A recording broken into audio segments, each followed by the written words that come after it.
Bismillahirrahmanirrahim. Sallallahu alayhi wa alihi wasallam. Dear students, Assalamu alaikum. I welcome you all in exam-focused revision session classes. Today we are conducting the fifth and final session on CAF 2, that is text practices. The timing of this session would be from 2 p.m. to 5:15 with 15 minutes break. These sessions are available at ICAP Houses Karachi, Lahore, Multan, Faisalabad, Gujranwala, Islamabad and Peshawar. The students of other cities and abroad can join us using ICAP student Facebook page, which is icap.ca student. The students on Facebook page can ask their questions in comment sessions. The material being used today will be available through a link comment section of the video of this session on our Facebook page. This link will be pinned so that the students can find it easily. We are lucky enough that we have Mr. Ali Imran with us for this session.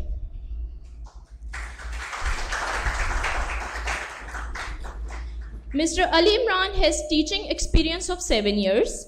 Initially, he has started working as CFO in pharmaceutical sector, but soon he realized that teaching is his passion. Hence, he adopted his passion as his profession.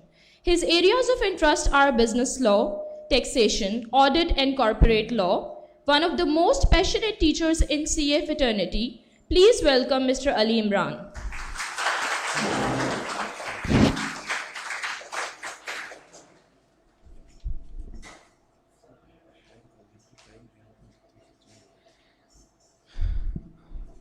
Assalamu alaikum. Thanks for the introduction. Time के हवाले से time जो है वो 2:15 से इंशाल्लाह 5:30 तक होगा और जिसमें 15 मिनट्स की ब्रेक होगी फ्रॉम 3:45 to 4 इंशाल्लाह. सर सबसे पहला हमारा जो डे 5 है, सेशन 1 है, जिसमें हम सेल्स टैक्स का थ्योरेटिकल पार्ट देख रहे होंगे इंशाल्लाह.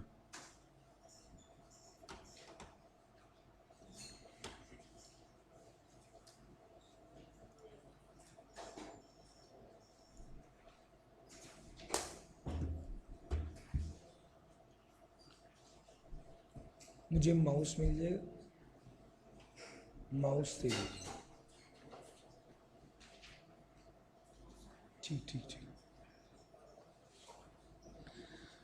बिस्मिल्लाहिर्रहमानिर्रहीम. सर जी शुरू करते हैं सेल्स टैक्स. और थोड़ी सी आप लोगों की अटेंशन चाहिए होगी मुझे. मैं सेल टैक्स के की पॉइंट्स जो हैं वो आपके साथ डिस्कस कर रहा हूँ, जिसमें इंशाल्लाह मैं एक्सपेक्ट कर रहा हूँ कि हम पेपर पिछली 14 से 16 अटेम्प्ट्स में इसी में से ही आया है. सो हम एक्सपेक्ट करेंगे अगर इस एरिया को डिस्कस करेंगे तो आपका पूरा सेल टैक्स का जो एग्ज़ाम एरिया है वो कवर होगा. चूँकि ये एग्ज़ाम फोकस्ड रिवीजन सेशंस थे तो हमने फोकस किया एग्ज़ाम एरिया पर जहाँ से एग्ज़ाम ज़्यादा आता है. लेकिन बात शुरू करने के लिए आपको एक बात बताता चलूँ कि सेल्स टैक्स जो है वो सिर्फ सेल्स पर नहीं लगता. नाम से तो लगता है जैसे ये सिर्फ सेल्स टैक्स सेल्स पर लगता है. सर सेल्स टैक्स इंपोर्ट पर भी लगता है, एक्सपोर्ट पर भी लगता है, मैन्युफैक्चरिंग पर भी लगता है, प्रोडक्शन पर भी लगता है और कंजम्पशन पर भी लगता है. तो सेल्स टैक्स जो है वो सिर्फ सेल्स पर नहीं लगता. ले जनाब, सेल टैक्स जो भी सेल टैक्स के कानून के मुताबिक आपको पैसे अदा करने पड़े, चाहे वो डिफ़ॉल्ट सरचार्ज हो, चाहे वो पेनल्टी हो, चाहे वो एडिशनल टैक्स हो, चाहे वो एक्स्ट्रा टैक्स हो, चाहे वो फर्दर टैक्स हो, जो नाम भी हो, सेल्स टैक्स के कानून के मुताबिक आपको वो पैसे अदा करने पड़ रहे हैं तो वो सेल्स टैक्स कहलाएगा. सर 5 की कॉन्सेप्ट्स हैं जो आप लोगों को पता होनी चाहिए अगर आपने सेल टैक्स को पढ़ना या समझना. सबसे पहले तो एक बात समझिए कि हमने मिसाल के तौर पे एक प्रोडक्ट थी 100 रुपये की और हमने इसको सेल किया और इस पे चार्ज किया, लेट से 200 कर लेते हैं आसानी के लिए, सेल किया और चार्ज किया 17% टैक्स यानी 34। सेल्स करने पर जो टैक्स हम कस्टमर को, कंज्यूमर को चार्ज करते हैं उसे सेल्स टैक्स कहते हैं, आउटपुट टैक्स कहते हैं।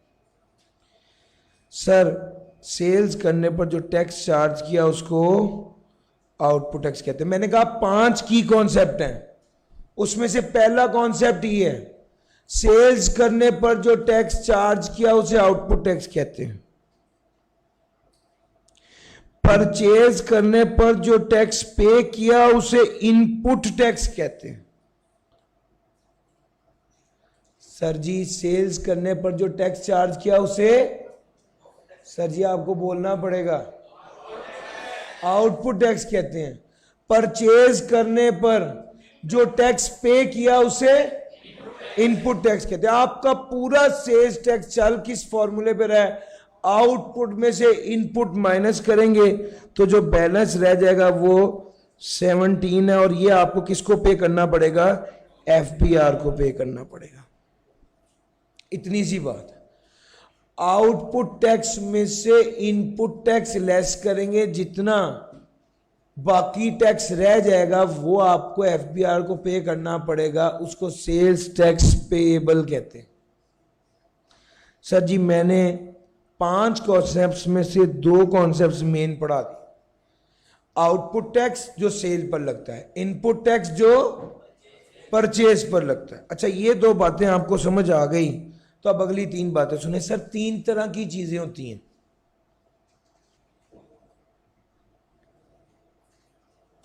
एक को कहते हैं टैक्सेबल गुड्स। टैक्सेबल गुड्स क्या चीज है, टैक्सेबल गुड वो चीज है जिस पर आउटपुट टैक्स भी लगता है और इनपुट टैक्स भी लगता है। टैक्सेबल गुड वो चीज है जिस पर आउटपुट टैक्स भी लगता है, बेचा तो आउटपुट टैक्स चार्ज किया, खरीदा तो इनपुट टैक्स पे किया। यानी अगर मैंने कोई चीज 200 की सेल की और वो टैक्सेबल गुड है तो उस पर 34 का आउटपुट चार्ज करेंगे, और मैंने खरीदी और मैंने टैक्सेबल गुड खरीदी तो 17 रुपये मैंने पे किए उसको खरीदते वक्त, अगर 100 रुपये की चीज़ थी। सो टेक्निकली मैं टैक्सेबल गुड खरीदूंगा तो सेल्स टैक्स पेबल कितना आ जाएगा, 17 आ जाएगा। That is output minus input. लेकिन सर मैंने तीसरा कॉन्सेप्ट काम का बता दिया। पहला कॉन्सेप्ट बताया आउटपुट टैक्स, दूसरा कॉन्सेप्ट बताया इनपुट टैक्स, तीसरा कॉन्सेप्ट बताया टैक्सेबल गुड्स, चौथा concept exempt goods. Exempt good कौन सी गुड्स होती हैं, जिस पर आउटपुट टैक्स चार्ज नहीं होता और इनपुट टैक्स क्लेम नहीं होता। सर जी टैक्सेबल गुड्स के बाद आ गए एग्जेम्प्ट गुड्स, वो गुड्स जिस पर आउटपुट टैक्स चार्ज नहीं होता और इनपुट टैक्स क्लेम नहीं होता। सर जी 200 की चीज सेल की, आउटपुट टैक्स चार्ज नहीं करेंगे, इसका मतलब यह है इस पे 17% नहीं लगेगा, आउटपुट टैक्स 0 होगा। इनपुट टैक्स क्लेम नहीं करेंगे, इसका मतलब है कि 100 रुपए की जो चीज खरीदी थी, अगर तो वो चीज खुद ही एग्जाम्प्ट थी यानी उस पर टैक्स लगना ही नहीं था तो फिर तो लगेगा ही नहीं। सर अगर मैंने मिसाल के तौर पे एक प्रोडक्ट खरीदी जिस पर मैंने टैक्स पे किया, मगर मैंने कुछ ऐसी चीजें होती हैं जिसको मैं सेल करूंगा तो आउटपुट चार्ज नहीं कर सकता। अच्छा एग्जेम्प्ट गुड ऐसी गुड है जिसको सेल किया तो आउटपुट चार्ज नहीं कर सकता। दूसरे बंदे से 200 रुपए की चीज बेची है तो 34 रुपए का टैक्स वसूल नहीं कर सकता। और जब परचेज करूंगा तो इनपुट क्लेम नहीं कर सकता। अगर परचेज करके मैंने पे किया हुआ है या नहीं किया हुआ, लेकिन मैं क्लेम नहीं कर सकता। एफबीआर वालों से नहीं कह सकता कि मैंने इनपुट क्लेम किया मुझे दें। सर टैक्सेबल गुड में देखिए मैं इनपुट क्लेम कर रहा था, यस और नो? एग्जाम गुड के केस में मैं इनपुट क्लेम नहीं कर सकता, मैंने पे किया या नहीं किया। मैं एफबीआर वालों को यह नहीं कह सकता कि 17 रुपए की मुझे एडजस्टमेंट दे दीजिए। एग्जाम गुड एक ऐसी गुड्स है, आउटपुट चार्ज नहीं हो सकता, इनपुट क्लेम नहीं हो सकता। इस केस में हमेशा सेल टैक्स पेबल भी हमेशा नील रहता है। सर जी तीसरी बात, zero rated goods. Zero rated goods ऐसी गुड्स होती हैं जिन पर आउटपुट चार्ज होता है एट द रेट ऑफ 0%, यानी जीरो चार्ज होता है, और इनपुट जो है वो कितना होता है, जितना भी आपने इनपुट पे किया है वो क्लेम कर सकते हैं। सर अगर मैंने 200 रुपए की चीज बेची, एक्सपोर्ट की, लेट से जीरो रेटेड आइटम में मेनली एक्सपोर्ट होती है, तो मैं आउटपुट चार्ज नहीं करूंगा। क्या इनपुट क्लेम कर सकूंगा? यस, मैं इनपुट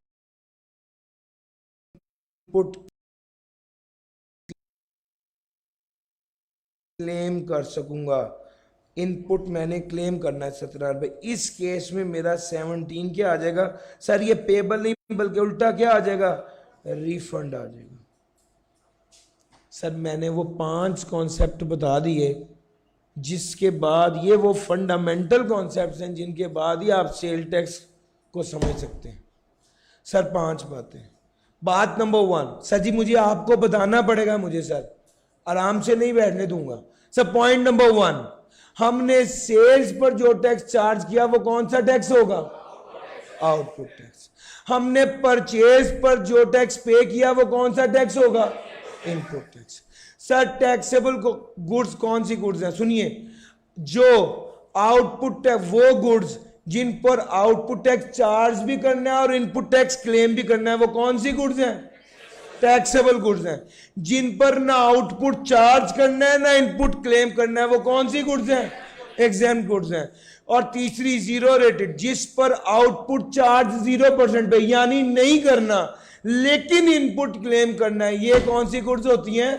जीरो। सर ये 5 बातें आपको ज़हन में रखनी है ताकि आप आगे सेल टैक्स को समझ सकें। सर जी मुझे एक बार बता दीजिए, क्या ये 5 बातें समझ आ गई? यस और नो? जी थैंक यू जी। सर ये 5 बातें समझते ही आप पर अगला पॉइंट आ गया, सप्लाई। अगर सेल टैक्स की सबसे इंपॉर्टेंट डेफिनेशन की बात की जाए तो वो सप्लाई है। और जब फिर आपको चुप नहीं रहने दूंगा। सप्लाई का मतलब है आउटपुट टैक्स चार्ज होगा। सप्लाई का क्या मतलब है? आउटपुट टैक्स चार्ज होगा। सब पीछे वालों को भी बोलना पड़ेगा सबको। सप्लाई का क्या मतलब है? आउटपुट टैक्स चार्ज होगा। सर ये ज़हन में रखिएगा, सप्लाई का मतलब है आउटपुट टैक्स चार्ज होगा। सर ये 7 बातें और बड़ी कीमती हैं। पहली बात, अगर आपने सेल कर दी तो सप्लाई है, और सप्लाई का क्या मतलब है? आउटपुट टैक्स चार्ज होगा। अगर आपने ट्रांसफर कर दी तो सप्लाई है, और सप्लाई का क्या मतलब है? आउटपुट टैक्स चार्ज होगा। अगर आपने हायर परचेज एग्रीमेंट कर लिया तो ये सप्लाई है, और सप्लाई का क्या मतलब है? आउटपुट टैक्स चार्ज होगा। सर अगर आप, सर ये कोई न्यूमेरिकल बगैर इस कॉन्सेप्ट के बन ही नहीं सकता। और मैं इस रिवीजन क्लास में भी इतना फोकस इस पे कर रहा हूं और इतना टाइम इन्वेस्ट कर रहा हूं बिकॉज मुझे पता है कि यार मतलब ये कॉन्सेप्ट इतना ही इंपॉर्टेंट है। सर 3 बातें आपके साथ मैंने कर ली हैं, sale, transfer, hire purchase agreement. चौथी बात, सर अगर आप किसी चीज को इस्तेमाल कर रहे हैं, किसी चीज को इस्तेमाल कर रहे हैं पर्सनल यूज के लिए, प्राइवेट यूज के लिए, तो वो सप्लाई है, और सप्लाई होगी तो आउटपुट टैक्स चार्ज होगा। सर अगर आप इस्तेमाल कर रहे हैं किसी चीज को बिजनेस यूज के लिए तो वो सप्लाई है, और सप्लाई का मतलब है कि आउटपुट टैक्स चार्ज होगा। अगर आप इस्तेमाल कर रहे हैं किसी चीज को नॉन बिजनेस यूज में तो वो भी सप्लाई है, और सप्लाई का मतलब है कि आउटपुट टैक्स चार्ज होगा। सर ये सप्लाई की डेफिनेशन में 1 पॉइंट और ऐड हो। सर इस रूल की एक्सेप्शन देखिएगा। अगर आपने किसी चीज को इस्तेमाल किया है बिजनेस इस्तेमाल के लिए तो वो सप्लाई है, और सप्लाई का मतलब होता है कि आउटपुट टैक्स चार्ज होगा। यस और नो? यहां तक पहुंच गए तो अब इसके एक्सेप्शन सुने। सर पेपर टैक्सेबल आइटम है, टैक्सेबल गुड है, कुरान पाक एग्जेम्प्ट है। अगर आपने पेपर को इस्तेमाल किया कुरान पाक बनाने के लिए, यानी आपने गुड को इस्तेमाल किया किसी ऐसी चीज को बनाने के लिए जो एग्जेम्प्ट है, तो वो सप्लाई होगी। अगर आपने गुड को इस्तेमाल किया किसी ऐसी चीज को बनाने में जो एग्जेम्प्ट है, टैक्सेबल गुड को इस्तेमाल किया किसी ऐसी चीज को बनाने के लिए जो एग्जेम्प्ट है, तो वो सप्लाई होगी। लेकिन टैक्सेबल गुड को इस्तेमाल किया किसी ऐसी चीज को बनाने में जो टैक्सेबल है, तो सप्लाई नहीं होगी। सर ये दो बातें बड़े काम की हैं, सुनिएगा। एक इदारा है जो गाड़ी के टायर भी बनाता है और वो गाड़ी भी मैन्युफैक्चर करके बेचता है। गाड़ी का टायर भी टैक्सेबल और गाड़ी भी टैक्सेबल। जब वो गाड़ी के टायर को गाड़ी में इस्तेमाल करेगा तो ये सप्लाई नहीं है।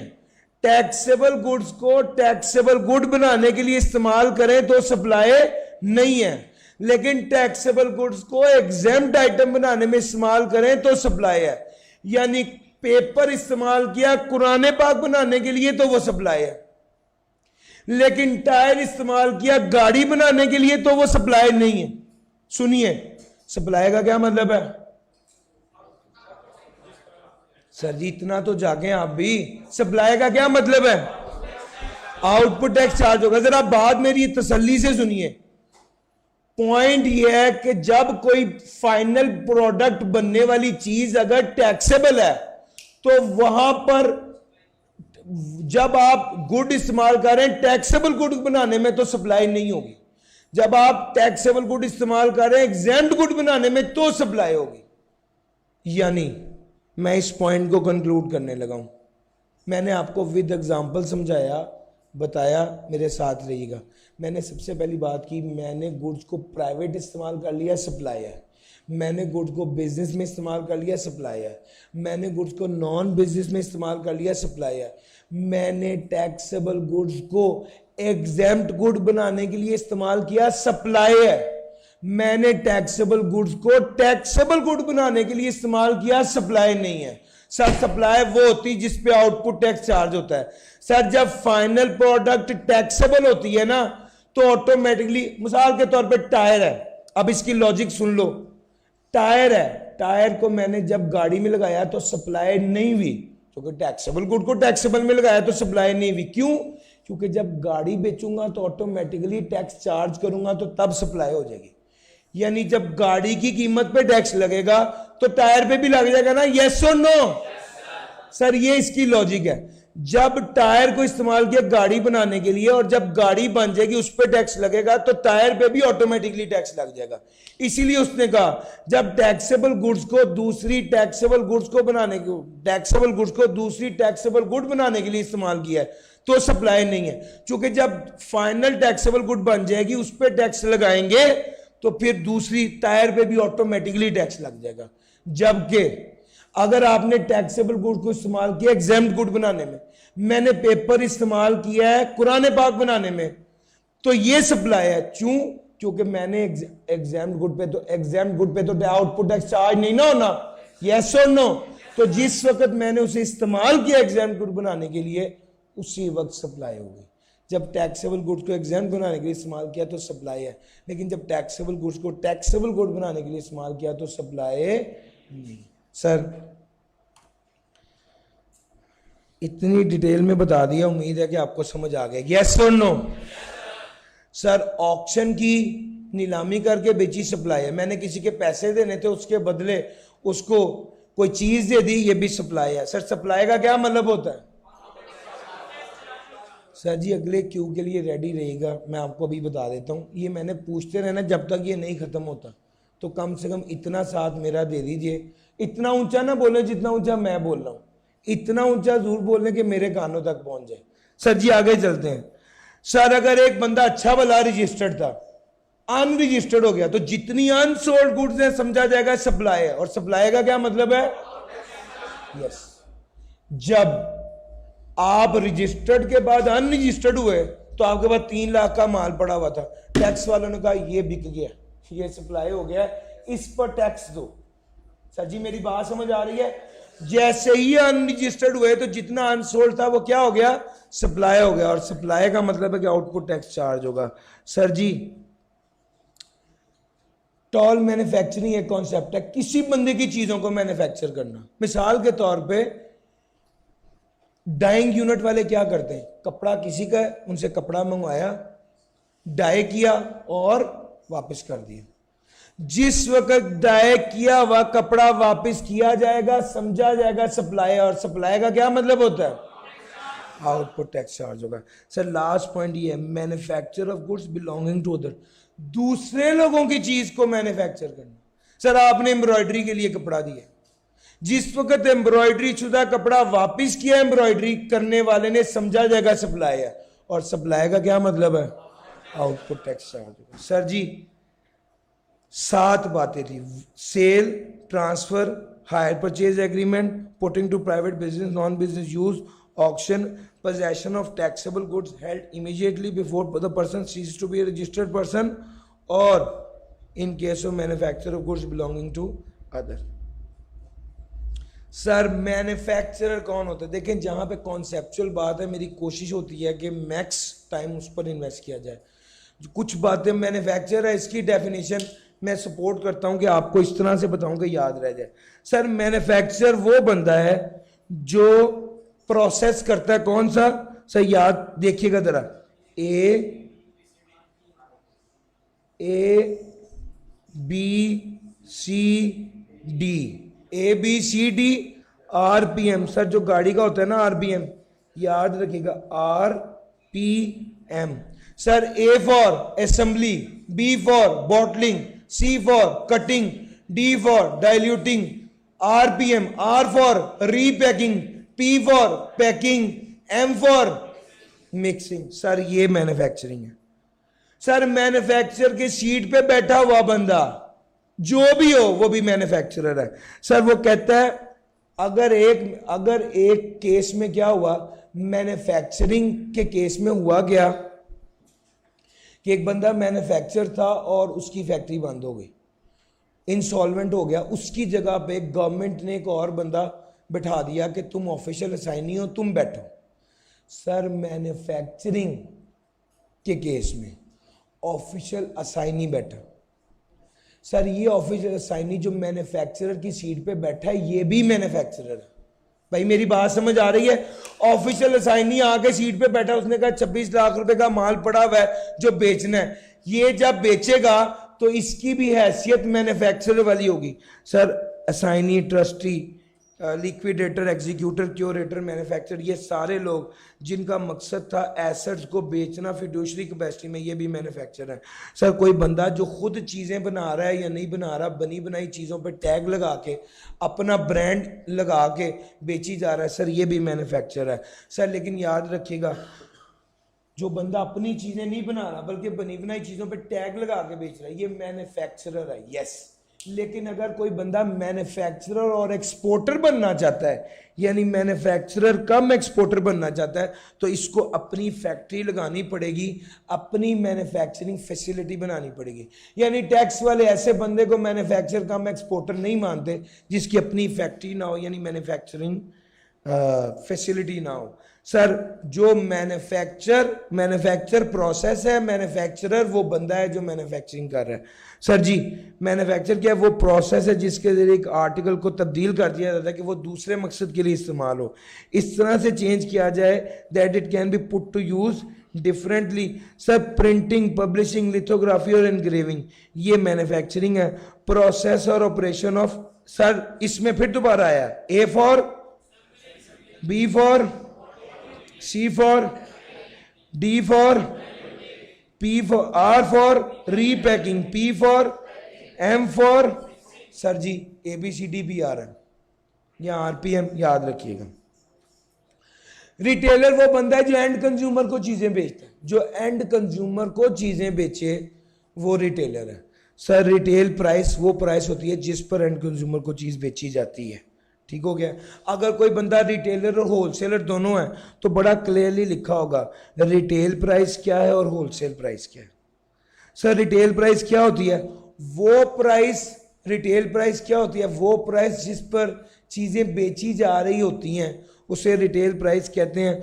अगर मुख्तलिफ लोग मुख्तलिफ शहरों में मुख्तलिफ रिटेल प्राइस मुकर्रर करते हैं तो टैक्स वाले कौन सी प्राइस लेंगे? जो हाईएस्ट होगी वो प्राइस लेंगे। बस एक चीज याद रखिएगा, रिटेल प्राइस वो प्राइस है जिसके ऊपर सेल टैक्स लगता है।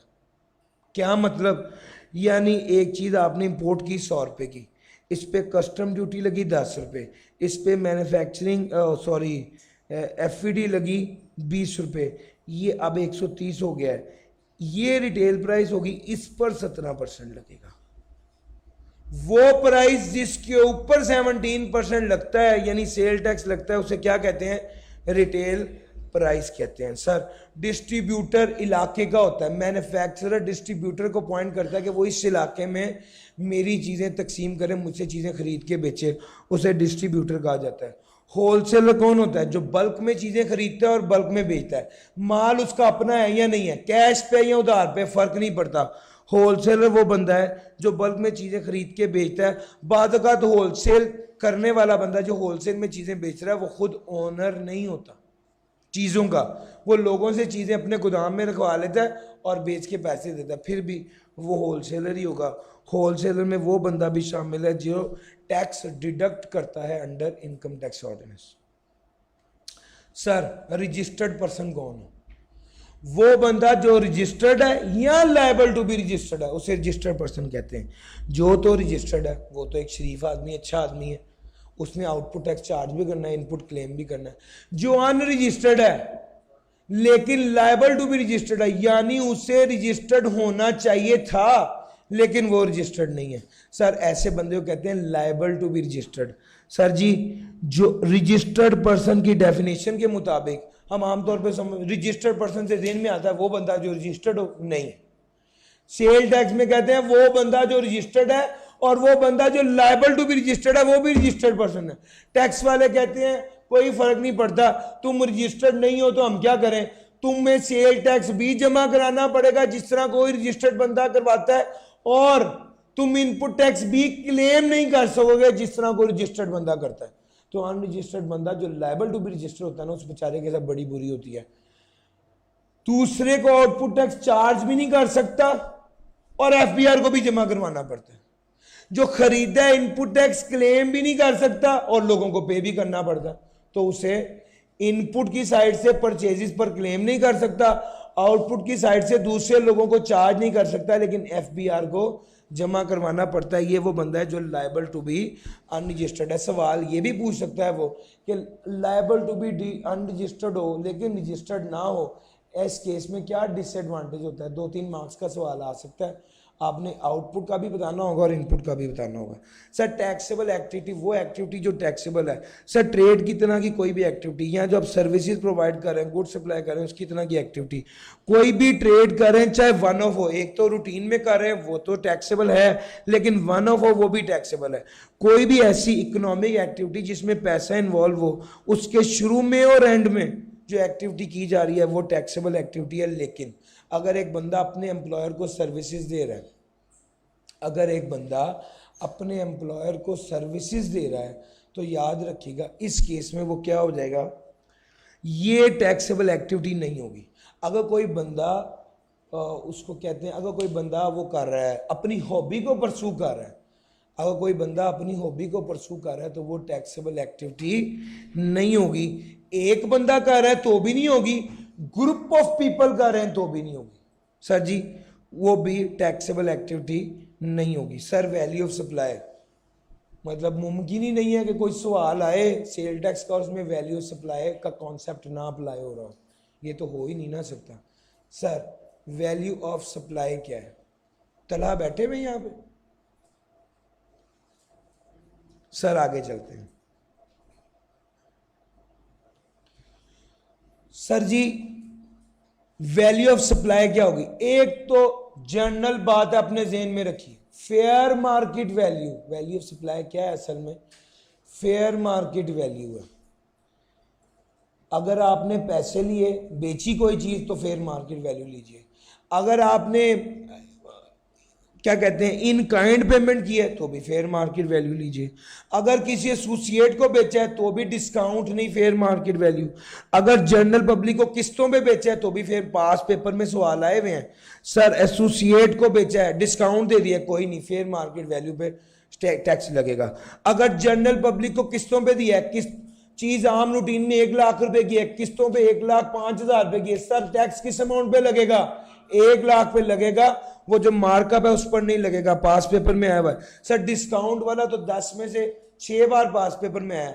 आज अभी एक बार सुन लीजिए। सर जी पहली बात, डिस्काउंट होता है 2 तरह से, एक होता है कैश और एक होता है ट्रेड डिस्काउंट। कैश डिस्काउंट या सेटलमेंट डिस्काउंट इनवॉइस पे शो नहीं होता और इसकी वजह से वैल्यू ऑफ सप्लाई कम नहीं होती। ट्रेड डिस्काउंट इनवॉइस पे शो होता है और इसकी वजह से वैल्यू कम होती है। ठीक हो गया। दूसरे नंबर पे 2 तरह की और चीजें हैं। एक चीज है नॉर्मल डिस्काउंट, एक चीज है स्पेशल डिस्काउंट। सर मैं एक बंदे ने एसोसिएट को स्पेशल डिस्काउंट दे दिया 35%, मार्केट का डिस्काउंट है 10%। ये पास पेपर का सवाल है। मार्केट का डिस्काउंट है 10%, उसने कितना डिस्काउंट दे दिया? 35%। मार्क अब 100 रुपए की, अब वैल्यू सप्लाई क्या होगी? 100 रुपए होगी, 90 रुपए होगी या 65 होगी? सर वैल्यू ऑफ सप्लाई सुनिएगा, मैंने 3 बातें बताई हैं।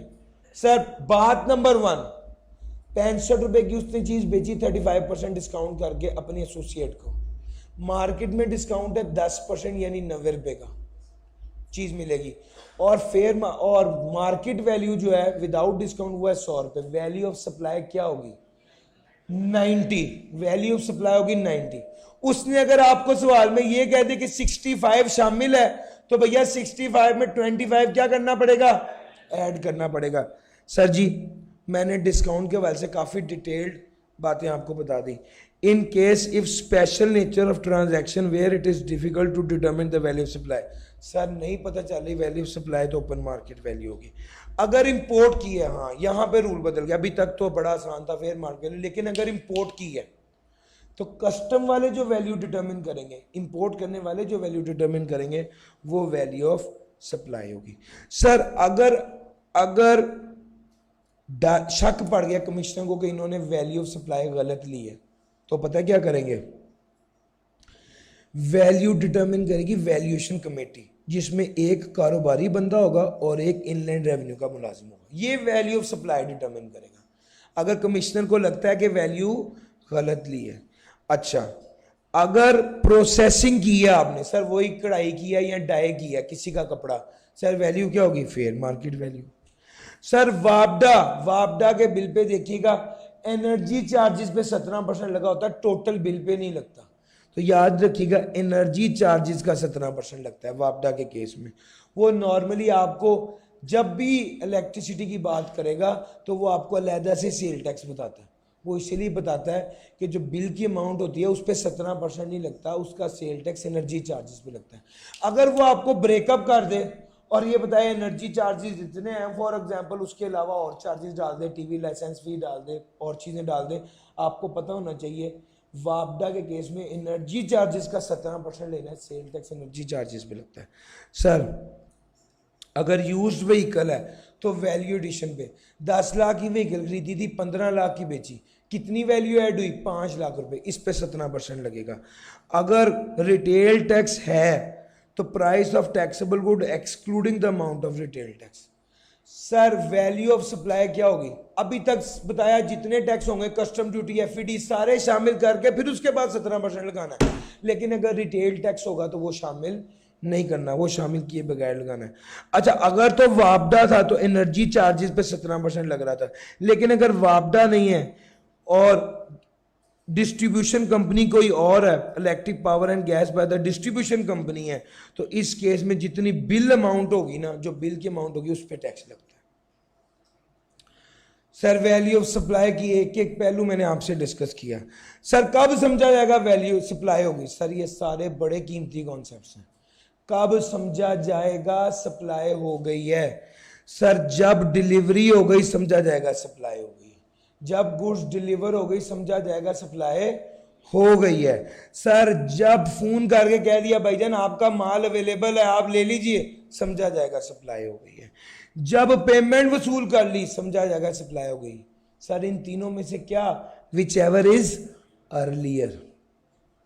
पेमेंट जून में भी है, माल जुलाई में है, सप्लाई कब हुई है? जून में। विच एवर इज अर्लियर, इसका मतलब ये है कि भाई जब गुड्स डिलीवर हुई, जब मेड अवेलेबल हुई, जब पेमेंट रिसीव हुई, विच एवर इज अर्लियर। अगर हायर परचेज एग्रीमेंट हो तो जब सप्लाई की है, अगर सर्विसेज हो तो जब सर्विस प्रोवाइड की है, अगर पार्ट पेमेंट की गई है तो जब टैक्सेबल सप्लाई है तो जब गुड सप्लाई हुई, और एग्जाम सप्लाई है। सर जी ये पॉइंट, अगर गुड्स एग्जाम्प्ट है तो कब समझा जाएगा सप्लाई हुई है? पार्ट पेमेंट में। तब समझा जाएगा सप्लाई हुई है जब एग्जाम्पशन विदड्रॉ कर ली है। सर पॉइंट समझिएगा, जब एग्जाम्पशन विदड्रॉ कर ली यानी जब वो गुड्स टैक्सेबल हो गई। जब एग्जाम्पशन विदड्रॉ कर ली है तब समझा जाएगा सप्लाई हुई है। पार्ट पेमेंट के केस में अगर टैक्सेबल गुड्स हैं तो जब सप्लाई हुई तब समझा जाएगा सप्लाई हुई है। लेकिन अगर एग्जाम्प्ट गुड थी और पार्ट पेमेंट की गई तो कब समझा जाएगा सप्लाई हुई है? सर जब एग्जाम्पशन खत्म हो गई, जब एग्जाम्पशन विदड्रॉ कर ली गई तब समझा जाएगा सप्लाई हुई। सर कॉटेज इंडस्ट्री एक से बढ़ के एक कीमती चीज है। सर आज की स्लाइड्स में कोई ऐसी बात अभी तक नहीं आई कि मैंने कहा बस मैं इसे जल्दी से बता के निकाल दूं। सर एक से बढ़ के एक है, और पता है 12 नंबर इस सेशन से आने ही आने हैं, तो मैं भी कोशिश पूरी कर रहा हूं, आप तो कर ही रहे हैं। आगे चलते हैं। कॉटेज इंडस्ट्री क्या है? सर कॉटेज इंडस्ट्री की शर्तें हैं, ये शर्तें पूरी होंगी तो कॉटेज इंडस्ट्री, वरना कॉटेज इंडस्ट्री नहीं होगी। Does not have an industrial gas, और सर अगर उसका इंडस्ट्रियल गैस का कनेक्शन नहीं होना चाहिए। दूसरा रेजिडेंशियल एरिया में। सर असल में होती कॉटेज इंडस्ट्री घरेलू इंडस्ट्री है, ठीक है, घरेलू। तो वो होता ही है कि घर के अंदर हो, इंडस्ट्रियल मीटर ना लगा हुआ हो, सर बंदे जो काम करते हैं वो 10 से ज्यादा ना हो, और टर्नओवर सर ये 10 मिलियन हो गया हुआ ना, 10 मिलियन हो, टर्नओवर 10 मिलियन हो। सर सेल टैक्स कितने % होता है बताइएगा जरा यार, ये तो मेरे सबको पता होना चाहिए। चलो sir ji sales tax at the rate of 17% is charge levied and paid. Sir taxable supplies पर 17% लगना है और इंपोर्ट पर 17% लगना है, लेकिन अगर अनरजिस्टर्ड पर्सन हो तो 3% टैक्स लगेगा। इसका नाम याद रखिएगा, इस टैक्स को कहते हैं फर्दर टैक्स। एक्स्ट्रा टैक्स कोई और चीज है, एक्स्ट्रा टैक्स कोई और चीज है, ये फर्दर टैक्स है। सर किस एक्सेप्शन टू फर्दर टैक्स क्या है? सर कोई लिस्ट है, 5 से 6 चीजें याद कर लीजिए और लिस्ट अच्छे से पढ़ लीजिए। 2-3 चीजें आ भी चुकी हैं। सर ये वाली चीज कई बार आई है, थर्ड स्केड्यूल आइटम आपने अनरजिस्टर्ड पर्सन को सेल किया, 3% फर्दर टैक्स नहीं लगेगा। सर कई बार आया एंड कंज्यूमर को सेल किया, 3% फर्दर टैक्स, पूरा 17 ही लगेगा बस। और good sold by retailer, retailer ने जो चीजें बेची हैं वो 3% फर्दर टैक्स नहीं लगाएगा। जो बिजली हमारे घरों में आती है, जो गैस आती है, मोटर ऑयल है, लिस्ट आगे भी है, मैंने 5-6 चीजें की जो हैं वो आपके सामने लिख दी हैं। सर टैक्स पे करना किसकी जिम्मेदारी है? जो बंदा सप्लाई कर रहा है यार, जिसने सेल की है, जिसने पैसे वसूल किए, उसने टैक्स जमा कराना है ना एफबीआर को। अच्छा, जो बंदा सर्विसेज दे रहा है, जो बंदा गुड्स इंपोर्ट कर रहा है, यानी टैक्स पे करना असल में इनकी जिम्मेदारी है। अलबत्ता थर्ड स्केड्यूल आइटम में थोड़ा उलट हो जाता है। थर्ड स्केड्यूल आइटम एक ऐसी आइटम है जिसमें टैक्स जमा कराना मैन्युफैक्चरर की जिम्मेदारी है। सर अभी क्या पढ़ाया? टैक्स जमा कराना जो बंदा सप्लाई कर रहा है उसकी जिम्मेदारी है, यहां पे टैक्स जमा कराना मैन्युफैक्चरर की जिम्मेदारी है, और टैक्स हमेशा रिटेल प्राइस पे लगेगा।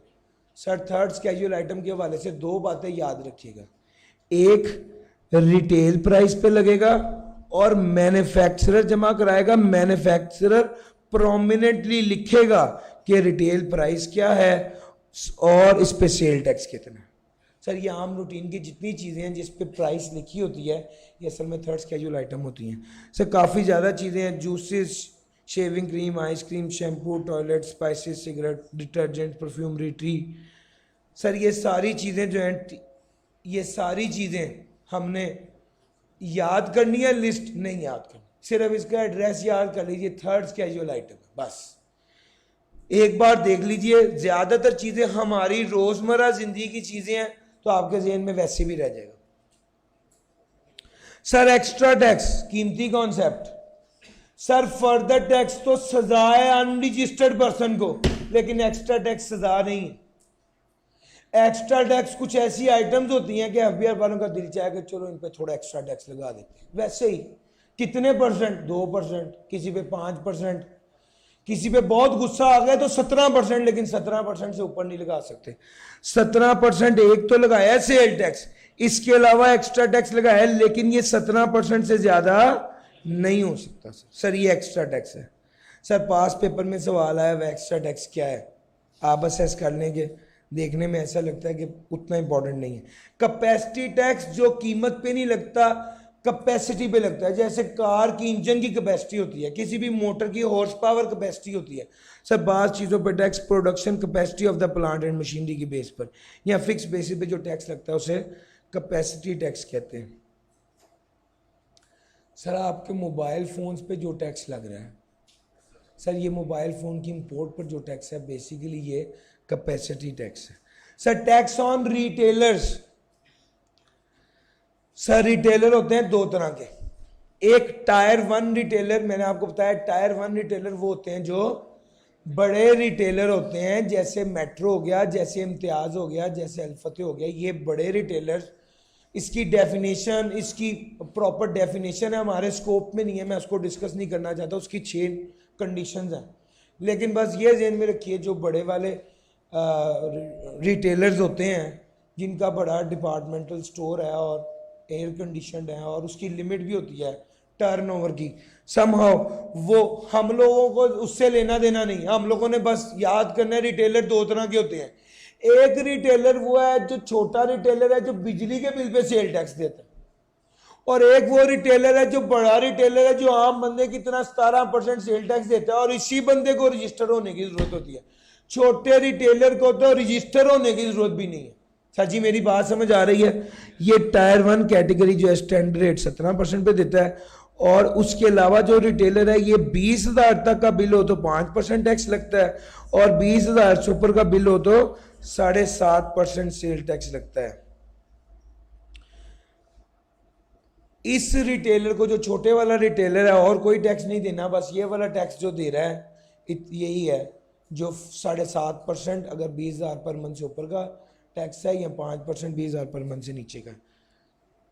सर एक बंदे ने 100 रुपये की चीज़ बेची, 17 रुपये टैक्स वसूल करना चाहिए था, गलती से 20 रुपये टैक्स वसूल कर लिया। सवाल ये पैदा होता है ये जो एक्सेस टैक्स इसने वसूल किया है इसका क्या होगा? इसका जवाब ये है, अगर तो उसने एक्सेस टैक्स वसूल कर ली है और जिस बंदे से एक्सेस टैक्स वसूल किया है उसका इंपैक्ट एंड कंज्यूमर तक जा चुका है। भाई 100 रुपये का जूस था, उस पर 17 रुपये टैक्स लगा, 117 थे, टोटल कितना हो गया? उसने 120 रुपये वसूल किए और बंदे ने जूस खरीद के पी लिया, खत्म हुई गल। अब ये जो 3 रुपये का एक्सेस टैक्स है ये उसको चाहिए चुप करके एफपीआर को जमा करा। हाँ, अगर उस टैक्स का इंपैक्ट एंड कंज्यूमर तक नहीं गया, यानी नेस्ले वाले ने बनाया था और उसने अभी डिस्ट्रीब्यूटर को दिया है, अभी आगे होलसेलर के पास जाना था, रिटेलर के पास जाना था, अभी उस वहां पर नहीं गया, डिस्ट्रीब्यूटर ने कह दिया कि हम पर एक्सेस टैक्स लगा दिया। उसने कहा आपके पास माल पड़ा हुआ, उसने कहा ये देखे सारा अनसोल्ड स्टॉक मेरे पास पड़ा हुआ है, इसका इंपैक्ट एंड कंज्यूमर पे नहीं गया। इस केस में आप टैक्स जो है वो, अगर आपने एफबीआर को जमा करा दिया है तो वापस ले सकते हैं या एडजस्ट कर सकते हैं। अगर एफबीआर को जमा नहीं कराया तो आप जमा कराने की ज़रूरत नहीं है। वो वाला एक्सेस टैक्स जो आपने वसूल कर लिया है वो उसी बंदे को वापस कर दीजिए। मेन पॉइंट क्या है? मेन पॉइंट ये कि अगर एक्सेस टैक्स आपने वसूल कर लिया और उसका इम्पैक्ट एंड कंज्यूमर पे चला गया तो फिर तो ख़त्म। आपने एफबीआर वालों को वो वाला टैक्स जमा करा देना है, जैसे एरियर है, जैसे टैक्स होता है आपने जमा कराना होता है बाकी वैसे। लेकिन अगर उसका इम्पैक्ट एंड कंज्यूमर पर नहीं गया तो आपको वो वाला टैक्स एफबीआर को जमा कराने की जरूरत नहीं है, वो उसी बंदे को वापस कर दीजिए। और अगर ऑलरेडी करा चुके हैं तो वो एडजस्ट हो जाएगा। Joint and several liability. Sir अगर एक बंदे के बारे में आपको पता था कि ये बंदा 2 नंबरी करता है, टैक्स वापस नहीं करता, यानी टैक्स एफबीआर को जमा नहीं कराता, आउटपुट चार्ज करके खुद अपने पास रखी जा रहा है। सर अगर आपको पता था या आपके पास रीजनेबल ग्राउंड टू बिलीव था कि ये बंदा टैक्स चोरी कर रहा है, सर आपको उस बंदे से परचेज नहीं करनी चाहिए थी और उस बंदे को टैक्स नहीं देना चाहिए था।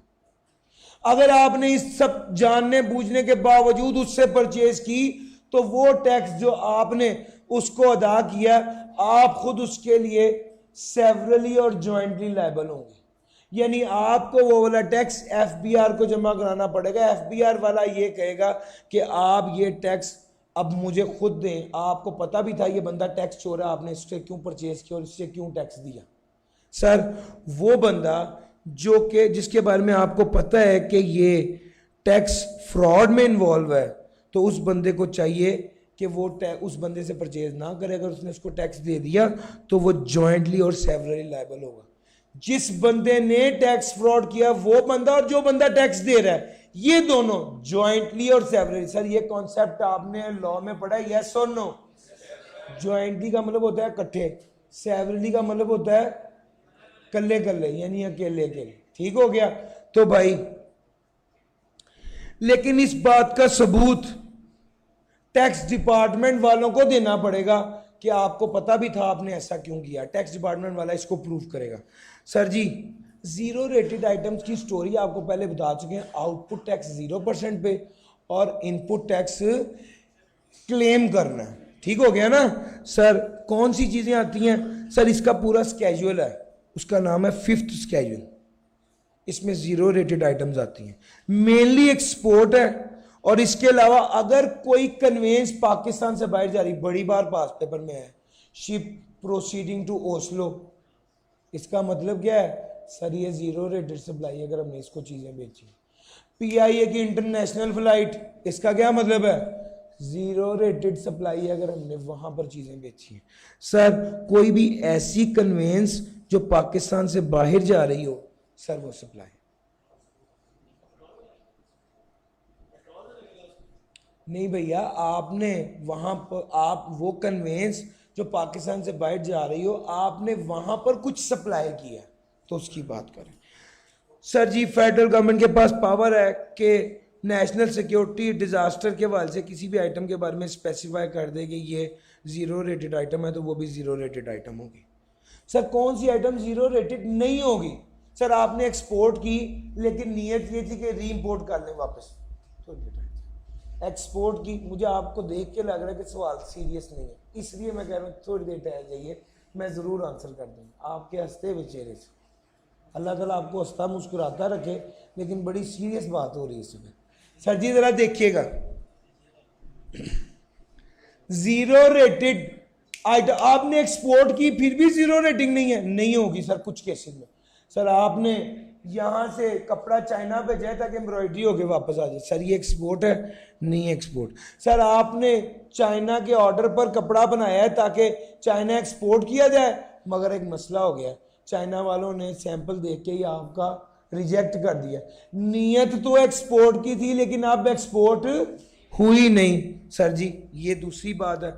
और तीसरी बात है, अगर ये बात आपकी किताब में नहीं लिखी हुई, उसने सिर्फ ये लिखा हुआ है have been exported to company specified by the federal government. Sir Afghanistan या ईरान लैंड रूट से कोई चीज़ भिजवाएं तो वो जीरो रेटेड नहीं होती।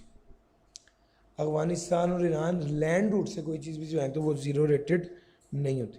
Sir relevant extract from the 5th schedule. Fifth schedule अभी बताया आपको, ये फिफ्थ स्केड्यूल एड्रेस है उस स्केड्यूल का जहां पर सारी जीरो रेटेड आइटम लिखी हुई है।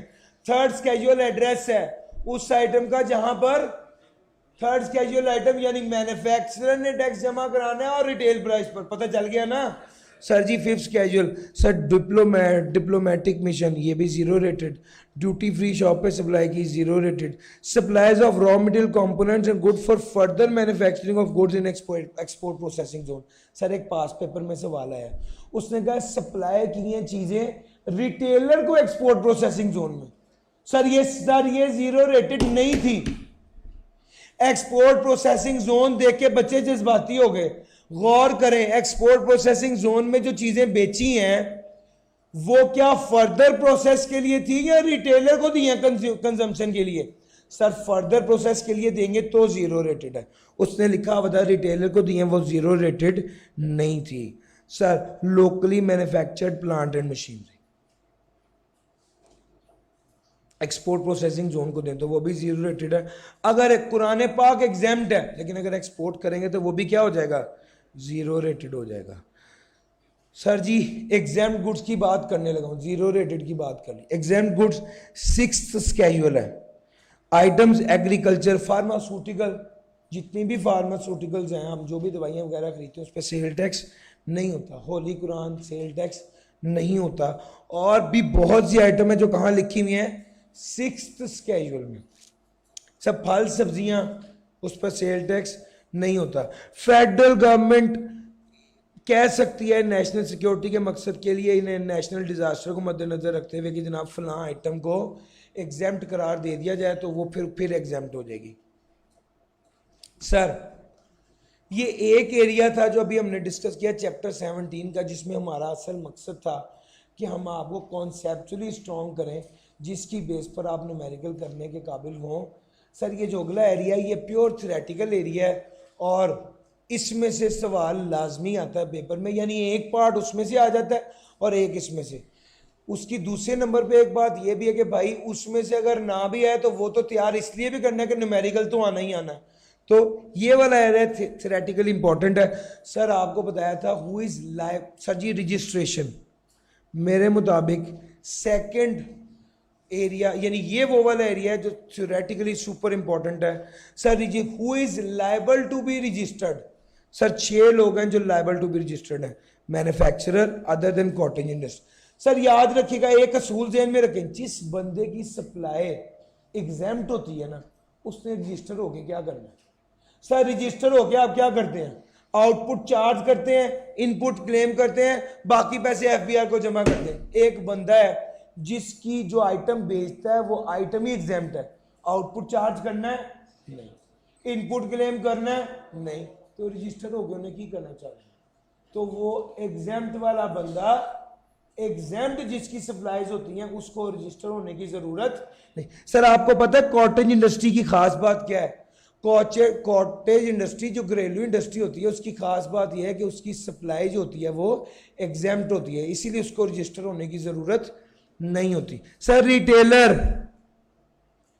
रिटेलर छोटे वाला जो रिटेलर है जो बिजली के बिल के जरिए सेल टैक्स देता है उसको रजिस्टर होने की जरूरत नहीं है। टायर वाला जो बड़े वाला रिटेलर है उसको रजिस्टर होने की जरूरत है। इंपोर्टर, इसने इंपोर्ट करना है, टैक्स देना है, उस टैक्स को क्लेम करना है, रजिस्टर होने की जरूरत है। एक्सपोर्टर एक्सपोर्ट करना है, इनपुट क्लेम करना है, रजिस्टर होने की जरूरत है। होलसेलर डीलर डिस्ट्रीब्यूटर को रजिस्टर होने की जरूरत है। या कोई भी बंदा जिसको लॉ कह दे रजिस्टर हो, उसने कहना है अच्छा जी मैं रजिस्टर हो जाता हूँ। तो इन सारे लोगों को रजिस्टर होने की जरूरत है। सर रजिस्टर होना किस तरह है? दरखास्त देनी पड़ेगी। कहाँ पर? आरटीओ के दफ्तर, रीजनल टैक्स ऑफिस में। Sir RTO regional tax office कौन से वाला? सर हर इलाके के अलग-अलग हैं। सर आपके अपने इलाके वाला। सर आपने कहा कौन से वाला? उन्होंने कहा भाई तुम हो कौन? कंपनी हो या अदर देन कंपनी हो? उन्होंने कहा जी मैं कंपनी हूं। अच्छा बताओ मैन्युफैक्चर, तुम पब्लिक कंपनी हो या अदर कंपनी हो? उसने कहा जी हम पब्लिक कंपनी है, लिस्टेड या अनलिस्टेड दोनों। तो याद रखिएगा ये रजिस्टर्ड ऑफिस, जिस वो वाला आरटीओ यानी रजिस्टर्ड ऑफिस के इलाके का जो आरटीओ है वहां पर इसको रजिस्टर्ड होना पड़ेगा। या इसको ऐसे कह लेता हूं आपकी टैक्स की जुबान में,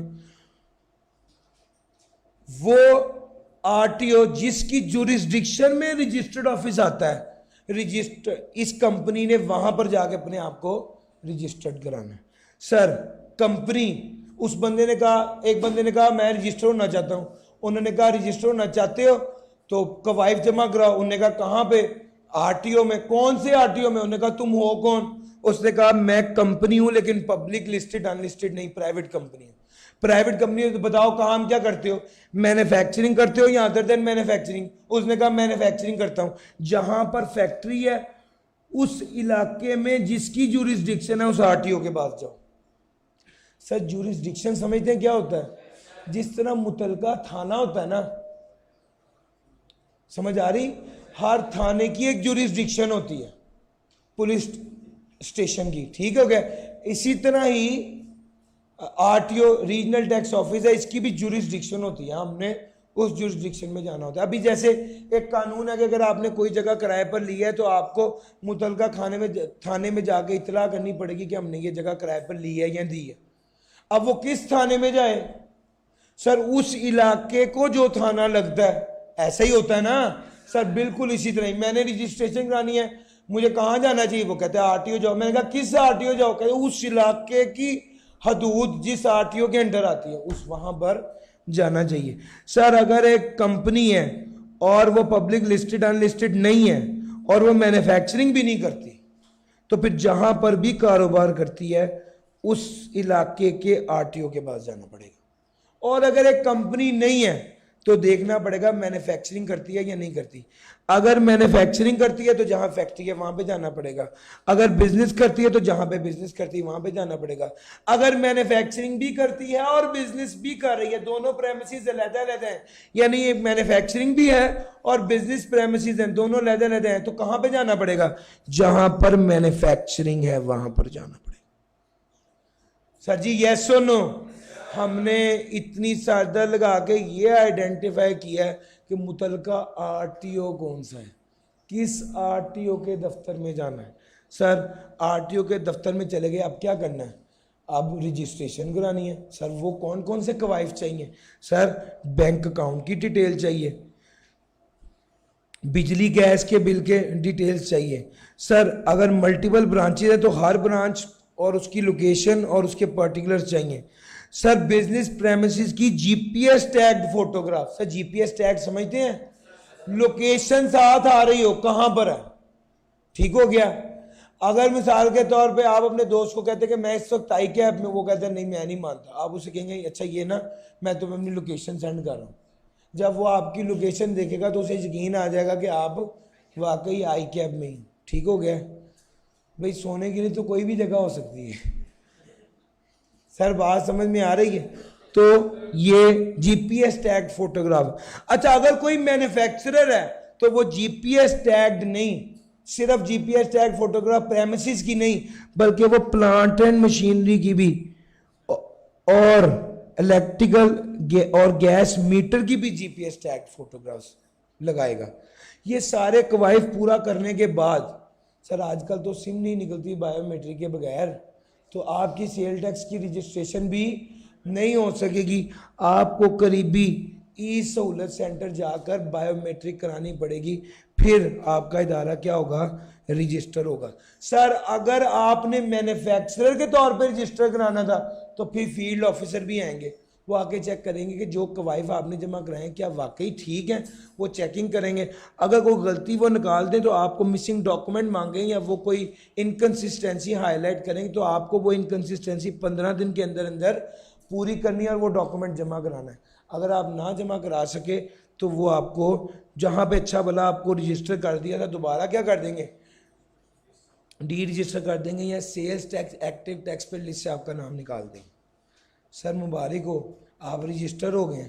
अब रजिस्टर होने के बाद अगला स्टेप है, एक बंदा बहुत परेशान है, वो कहता है मैंने इंपोर्ट। सर जी स्टोरी सुनना, ये सारा एरिया इंपॉर्टेंट है। कभी रजिस्ट्रेशन, कभी टेम्पररी, कभी कंपल्सरी, कभी ब्लैक लिस्टिंग, कभी सस्पेंशन, ये लाइन में कभी कोई आना है कभी कोई आना जरूर है। सर जी देखिएगा टेम्पररी रजिस्ट्रेशन क्या है, जरा अगर यहां तक आपने बात सुन ली तो अब ये मसला सुने और फिर इसका हल सुने। सर एक बंदा है जो कहता है मैंने प्लांट एंड मशीनरी की है इंपोर्ट, इस इंपोर्ट पर मैंने इंपोर्ट स्टेज पे दिया है सेल्स टैक्स। ये सेल्स टैक्स मैं क्या कराना चाहता हूं, ये सेल्स टैक्स मैं क्लेम करना चाहता हूं, उसके लिए रजिस्टर होना जरूरी है। उसने कहा चलो ठीक है मैं रजिस्टर हो जाता हूं। रजिस्ट्रेशन रजिस्ट्रार के पास गया, रजिस्ट्रेशन की मालूमात ली, उन्होंने कहा जीपीएस टैग्ड फोटोग्राफ जरूरी है। उसने कहा भाई वो तो मैं इंपोर्ट कर रहा हूं, मेरी बात समझ आ रही है? आपने इंपोर्ट की, इंपोर्ट को इनपुट टैक्स को क्लेम करने के लिए आपको क्या चाहिए था, रजिस्टर होना जरूरी था। रजिस्टर होने के लिए आपको GPS tag photograph plant and machinery की जरूरी थी। अब वो कहां से लाएं? तो उस ये एक मसला बन गया, इसका उन्होंने हल निकाला। उन्होंने कहा आप परेशान ना हो, आप टेम्परेरीली रजिस्टर हो जाएं, आर्जी तौर पर रजिस्टर हो जाएं। दरखास्त देने के 72 घंटे के अंदर अंदर आप रजिस्टर हो जाएंगे, 60 दिनों के लिए रजिस्टर हो जाएंगे। आपको करना यह है कि इंपोर्ट के डॉक्यूमेंट जो गुड्स डिक्लेरेशन और बिल ऑफ लेडिंग है ये जमा कराने हैं और आप रजिस्टर हो जाएंगे। 72 घंटे के अंदर अंदर रजिस्टर हो जाएंगे 60 दिनों के लिए। अब जब आप रजिस्टर हो गए तो फिर क्या होगा, आप रजिस्टर हो गए तो फिर बड़ा कमाल ये हो जाएगा कि आप इनपुट टैक्स क्लेम कर सकेंगे नहीं, आउटपुट टैक्स चार्ज कर सकेंगे नहीं। तो फिर रजिस्टर होने का फायदा, सर रजिस्टर होने का फायदा सिर्फ ये होगा कि आप इनपुट टैक्स कैरिड फॉरवर्ड कर सकेंगे। अभी आप कच्चे रजिस्टर हुए हैं, इनपुट टैक्स कैरिड फॉरवर्ड कर, जब आप पक्के यानी जब आप पक्के रजिस्टर हो जाएंगे, परमानेंट रजिस्टर हो जाएंगे, टेम्पररी से परमानेंट रजिस्ट्रेशन हो जाएगी, तो फिर आप वो इनपुट टैक्स क्लेम कर सकेंगे जो आपने प्लांट एंड मशीनरी की इंपोर्ट पर करना था। सर जी ये असल पॉइंट है ना। आप टेम्पररीली रजिस्टर क्यों होते हैं ये बता दिया। टेम्पररी रजिस्टर होने के बाद आप इनपुट टैक्स को कैरिड फॉरवर्ड कर सकते हैं, बस ना इनपुट क्लेम कर सकते हैं ना आउटपुट चार्ज कर सकते हैं। और अगर 60 दिन के अंदर अंदर आपने अपनी कमिटमेंट या आपका सामान नहीं आया या आपने मशीन मंगवा के उसकी मैन्युफैक्चरिंग शुरू नहीं की बल्कि आगे बेच दी, तो क्या होगा? सर आपको बताता चलूं, जो मैन्युफैक्चरर होता है ना उस पर 17% टैक्स लगता है और जो कमर्शियल इंपोर्टर होता है उस पर 3% फर्दर यानी 3% वैल्यू एडिशन यानी 20% टैक्स लगता है। वो कहता है अगर आपने मैन्युफैक्चरर की हैसियत से टेम्पररी रजिस्टर हुए और मैन्युफैक्चर की हैसियत से इंपोर्ट करने का सारा किया और 60 दिन के अंदर अंदर आपने मैन्युफैक्चरिंग शुरू कर दी या मशीन आ गई तो ठीक, वगरना वो करते ही हैं कि आपसे 17% टैक्स एक लेते हैं और 3% इजाफी टैक्स अलहदा उसका चेक लेते हैं जब आप इंपोर्ट के डॉक्यूमेंट जमा कराते हैं उसी वक्त। और वो 3% अगर आपके 60 दिन के अंदर अंदर आपने मैन्युफैक्चरिंग शुरू कर दी और अपनी कमिटमेंट पूरी कर ली फिर तो ठीक, वरना वो पोस्ट डेटेड चेक जो होता है 3% का वो भी इन कैश करा लिया जाता है। ये वाली बात मैं दोबारा बताता हूं, सुनिएगा। हमने पॉइंट ये कहा है कि आम इंपोर्टर पर टैक्स लगेगा 20% जो कमर्शियल है और मैन्युफैक्चरर पर टैक्स लगेगा 17%। आप मैन्युफैक्चरर के तौर पे रजिस्टर होना चाहते थे तभी तो आपने टेम्पररी रजिस्ट्रेशन कराई और इंपोर्ट के डॉक्यूमेंट भेजे। अब टैक्स वाले इस चीज को मेक श्योर करने के लिए कि आप कल को मशीन इंपोर्ट करके किसी और को नहीं बेच देते, वो क्या करेंगे, आप पर 17% एक टैक्स लगाएंगे और 3% एक टैक्स लगाएंगे। ये जो 3% टैक्स है इसका पोस्ट डेटेड चेक होगा। अगर आप अपने वादे के मुताबिक पूरे रहे और आपने 60 दिन के अंदर मशीन मंगवा के मैन्युफैक्चरिंग शुरू कर दी और मशीन मंगवा के इंस्टॉल करा ली, फिर तो वो 3% चेक आपको 3% वाला चेक वापस कर देंगे। लेकिन अगर आपने ड्रामेबाजी की, उनको मासूम बन के कहा कि मैं मैन्युफैक्चरर हूँ, मशीन इंपोर्ट कर ली और इंपोर्ट करके बेच दी, तो वो जो 3% वाला चेक है वो क्या कर लेंगे, वो इन कैश कर लेंगे। या 60 दिन के अंदर अंदर अगर आपने ये सारा प्रोसेस नहीं किया तो वो चेक क्या कर लेंगे, 3% वाला इन कैश कर लेंगे, वसूल कर लेंगे। सर ये एक पॉइंट था। यानी 17% वाला चेक तो मौके का होता है लेकिन 3% वाला चेक पोस्ट डेटेड होता है 60 दिन के बाद का। और अगर आपने 60 दिन के अंदर अंदर मशीन मैन्युफैक्चरिंग शुरू नहीं की, मशीन इंपोर्ट नहीं की या इंस्टॉल नहीं की, तो वो आपको क्या कर देंगे, वो आपका ये वाला चेक जो है वो पोस्ट डेटेड चेक क्या कर देंगे, इन कैश कर देंगे। सर कंपल्सरी रजिस्ट्रेशन क्लियर हो गया, सॉरी टेम्पररी, अब आ गया कंपल्सरी रजिस्ट्रेशन। सर ये बिल्कुल सिंपल सी बात है, कमिश्नर साहब बैठे हुए थे, अचानक उन्हें ख्याल आया कि वो साहब क्यों रजिस्टर नहीं हो रहे, मिस्टर ए को रजिस्टर होना चाहिए। उन्होंने उनको नोटिस भिजवा दिया कि भाई तुम रजिस्टर हो, तुम रजिस्टर क्यों नहीं हो। दो ही सूरतें हैं, या वो उस नोटिस का जवाब देंगे या वो नोटिस का जवाब नहीं देंगे। अगर उन्होंने नोटिस का जवाब दे दिया जिससे ये साबित हो गया कि इसको रजिस्टर होने की जरूरत नहीं है, तो फिर कमिश्नर कहेगा ठीक है कोई बात नहीं। और अगर उसने नोटिस का जवाब दिया जिस जवाब से साबित हो गया कि इसको रजिस्टर होने की जरूरत है, तो कमिश्नर उसको बुलाएगा और उसे कहेगा भाई अब रजिस्टर हो, और उसको कंपल्सरीली रजिस्टर कर देगा। जब वो कंपल्सरी रजिस्टर हो गया तो उसकी सारी वही जिम्मेदारी हैं जो किसी रजिस्टर्ड पर्सन की होती है।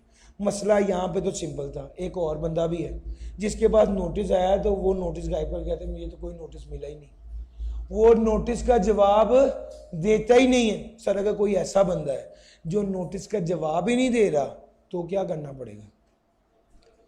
तो कमिश्नर को पता चल गया कि ये नोटिस का जवाब नहीं दे, वो कंपल्सरी रजिस्टर कर देगा उस बंदे को कि तुमने मुझे नोटिस का जवाब नहीं दिया, चलो तुम्हें मुबारक हो, तुम रजिस्टर हो गए हो। रजिस्टर करके उसको टीसीएस के जरिए इंटीमेट कर देगा कि तुम्हें मुबारक हो, तुम्हें तो नहीं पता चला लेकिन हमने तुम्हें रजिस्टर कर दिया, बहुत बहुत मुबारक। ये बंदा रजिस्टर हो जाएगा। रजिस्टर्ड बंदे के लिए सारे वही लवाजमात हैं जो किसी और दूसरे बंदे रजिस्टर के लिए हैं, आउटपुट जमा कराए, इनपुट आउटपुट चार्ज करे, इनपुट क्लेम करे, वो सब वही सारे इसके लिए भी होंगे। अगर ये उन सारे रिक्वायरमेंट्स को पूरा नहीं करता जो रजिस्टर्ड पर्सन वाली है, तो इसके खिलाफ कमिश्नर भी कानूनी कार्रवाई शुरू कर सकता है। इसको नोटिस भेजेगा कि रिकॉर्ड जमा कराओ, इसको कहेगा हाजिर हो खुद, इसके खिलाफ कानूनी कार्रवाई शुरू कर देगा। अगर कमिश्नर ने उसने जवाब नहीं दिया, कमिश्नर ने गुस्से में आकर उसको नोटिस भेजा, उसे रजिस्टर कर दिया, उसके बाद उसको नोटिस भेजा, कानूनी कार्रवाई शुरू की, बाद में वो हाजिर हुआ, वो कहता है मेरा तो रजिस्टर होना बनता ही नहीं है, तो कमिश्नर कहेगा चलो कोई बात नहीं, जो इसको कंपल्सरी रजिस्टर किया था ना कंप्यूटराइज सिस्टम में, वहां से खत्म कर दो और बात सुनो, तुम कोई पेनल्टी या डिफॉल्ट चार्ज जमा ना कराना, बस ठीक है, तुम्हें तो रजिस्टर होने की जरूरत ही नहीं थी, हमें इत्तलात ठीक मौसूल नहीं हुई थी। सर समझ आ रही है। वो बंदा जिसको रजिस्टर होने की जरूरत नहीं थी और उसको जबरदस्ती कंपल्सरी रजिस्टर कर दिया गया, नोटिस भिजवा दिया गया, कानूनी कार्रवाई शुरू हो गई है, बाद में कमिश्नर सेटिस्फाई हो गया कि इसको रजिस्टर होने की जरूरत नहीं थी, तो बस उसको वापस इसकी रजिस्ट्रेशन को कैंसिल कर दिया जाएगा और क्या कर दिया जाएगा, उसको कहेंगे you are no more liable to pay tax, default surcharge और पेनल्टी। सर रजिस्ट्रेशन तो हो गई, उसके बाद आ गया डी रजिस्ट्रेशन। डी रजिस्ट्रेशन क्या है? सर आपने अपना कारोबार ही बेच दिया, कारोबार बंद कर दिया, मर्जर हो गया, आप जो चीज़ें बेचते थे वो एग्जेम्प्ट हो गई हैं, सर ज़रूरत ही नहीं रही अब रजिस्ट्रेशन की। आप कमिश्नर को कहेंगे कि भाई मुझे अब रजिस्टर रहने का कोई फ़ायदा नहीं, मुझे क्या कर दो, डी रजिस्टर कर दो। सीज बिजनेस ख़त्म कर दिया, गुड्स एग्जेम्प्ट हो गई, कारोबार बेच दिया, मर्जर कर दिया, 6 अटेम्प्ट्स 6 कंसेक्यूटिव मंथ्स जो हैं उस तक आपने क्या नहीं भिजवाया, रिटर्न जमा नहीं कराई, तो आपको डी रजिस्टर कर दिया जाएगा। कैसे? सर हर रजिस्टर्ड बंदा जिसने कारोबार बंद कर दिया है या उसकी गुड्स एग्जेम्प्ट हो गई हैं या वो रजिस्टर्ड नहीं रहना चाहता, वो कमिश्नर को क्या कहेगा, नोटिस भिजवाएगा कि भाई मुझे डी रजिस्टर कर दो। कमिश्नर को जैसे ही पता चला ये डी रजिस्टर करने लगा है, तो कमिश्नर ने कहा ठहरो ज़रा, तुम्हारा ऑडिट तो कर लें। वो पुराने सारे खाते खोल के बैठ जाएगा, ऑडिट करेगा, एक फाइनल लायबिलिटी निकालेगा, इतने पैसे जमा कराओ, हम तुम्हें डी रजिस्टर कर देते हैं। एक उसकी दरखास्त देने के 90 दिन के अंदर अंदर या जब जो ड्यूज थे वो उसने अदा कर दिए, विच एवर इज लेटर, उसको डी रजिस्टर कर दिया जाएगा। 90 दिन के अंदर अंदर ये ड्यूज अदा कर देंगे। ड्यूज पता कहां से पता चलेंगे? ये ऑडिट करने से। ऑडिट किया जाएगा, ऑडिट करके फाइनल ड्यूज पता चलेंगे। ये ऑडिट जो है ये भी 90 दिन के अंदर अंदर कंप्लीट हो जाएगा और इसके बाद इसके फाइनल ड्यूज वो बंदा फाइनल रिटर्न जमा कराएगा और फिर उतने पैसे जमा कराएगा, फिर उसे डी रजिस्टर करेंगे। सर एक वो बंदा जो पिछली 6 अटैम्प्ट से यानी 6 कंसेक्यूटिव मंथ से रिटर्न जमा नहीं करा रहा, तो क्या होगा? देखा जाएगा, कमिश्नर पूछेगा भाई तुम क्यों रिटर्न नहीं जमा करा रहे, और उसे एक अपॉर्चुनिटी ऑफ बीइंग हर्ट देने के बाद क्या कर दिया जाएगा? डी रजिस्टर कर दिया जाएगा। सर सस्पेंशन का सीन अगला है। सर ये काम तो इज्जत वाला था, डी रजिस्ट्रेशन वाला ना, ये तो आप खुद अप्लाई कर रहे हैं और बाइज्जत काम है। सस्पेंशन वाला काम है 2 नंबरी धोखेबाजी। एक बंदा फेक इनवॉइसेस इशू कर रहा है, एक बंदा टैक्स चोरी कर रहा है, एक बंदा टैक्स फ्रॉड कर रहा है। सर ये बंदा भी अच्छा खासा कमिश्नर को सेटिस्फाई हो गया है कि ये बंदा टैक्स चोरी कर रहा है, 2 नंबरी कर रहा है टैक्स में। कमिश्नर नोटिस दिए बगैर इसको क्या कर देगा? सस्पेंड कर देगा। सर एक बार याद रखिएगा, सस्पेंशन एक दरमियानी फेज होता है। अगर मिसाल के तौर पे किसी बंदे पर कोई इल्ज़ाम लगता है तो सबसे पहले उसको सस्पेंड किया जाता है, यानी उसको कहते हैं भाई कल से तुमने दफ्तर नहीं होना, 7 दिन तुम घर रहो, हम ज़रा मजीद कार्रवाई करें, फिर मजीद मालूमात करते हैं। अगर जुर्म साबित हो जाए तो फिर क्या कर देते हैं? निकाल देते हैं, डिसमिस कर देते हैं। अगर जुर्म साबित ना हो और वो बेगुनाह साबित हो जाए तो उसे वापस बुला के कहते हैं कि गलत फहमी थी वो दूर हो गई, आप कल से ज्वाइन कर लो, जिसको बाइज्जत बरी होना कहते हैं। सजी समझ आ रही है? तो इल्जाम लगने पर सस्पेंशन होती है। सस्पेंशन एक दरमियानी फेज है जिसके दौरान चेकिंग होती है कि क्या वाकई ये बंदा कसूरवार है या नहीं है। अगर कसूरवार हो जाए तो फिर ब्लैक लिस्ट, अगर कसूरवार ना हो तो वापस वैसे ही अच्छा बच्चा टैक्स पेयर। ठीक हो गया? ले सर, लेकिन सवाल ये पैदा होता है कि सस्पेंशन किस केस में की जाएगी। सर 7 बातें लिखी हुई हैं, ये याद करनी है किन किन केसेस में सस्पेंड किया जाता है। सर अगर वो बंदा रजिस्टर्ड प्लेस पर मौजूद ना हो, अगर रिफ्यूज कर दे, refuse to allow access to business premises. तीसरा, एबनॉर्मल टैक्स प्रोफाइल हो। चौथा, substantial purchases from. Sir suspended person से ही परचेजेस करे जा रहे हो, सस्पेंडेड पर्सन से ही आप या ब्लैक लिस्टेड पर्सन से ही सब्सटेंशियल परचेजेस कर रहे हो, आपको भी सस्पेंड कर दिया जाएगा। Non filing of sale tax return, sale tax return file नहीं कर रहे तो भी आपको सस्पेंड कर देंगे। ऑन रिकमेंड, दूसरी ज्यूरिसडिक्शन के कमिश्नर ने सिफारिश की कि इसको सस्पेंड कर दो तो भी सस्पेंड कर देंगे, और इसके अलावा कोई और जेन्युइन रीजन हो तो भी कमिश्नर सस्पेंड कर सकता है। सर अभी थोड़ी देर पहले आपको पढ़ाया, अगर 6 कंसेक्यूटिव रिटर्न जमा ना कराई तो डी रजिस्टर करेंगे, और यहां पर क्या पढ़ाया है? 6 कंसेक्यूटिव रिटर्न ना जमा कराई तो सस्पेंड कर देंगे। इसका चक्कर क्या है? सर अगर आपका रिटर्न जमा करवाना नहीं बनता था, टैक्स नहीं बनता था और आपने रिटर्न जमा नहीं कराई तो डी रजिस्टर करेंगे। लेकिन अगर आपका टैक्स रिटर्न जमा कराना बनता था और आपने रिटर्न जमा नहीं कराई तो फिर क्या करेंगे? सर जी फर्क समझ आ रही है? ये फर्क है सर।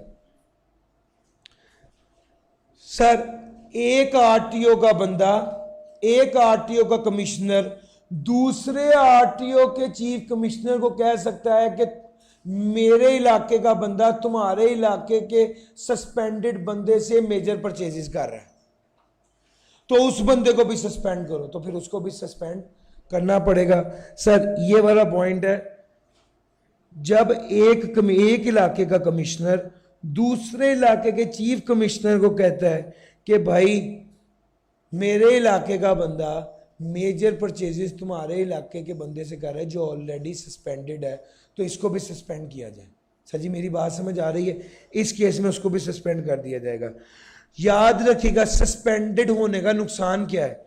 आप इनपुट टैक्स क्लेम नहीं कर सकते, पहली बात।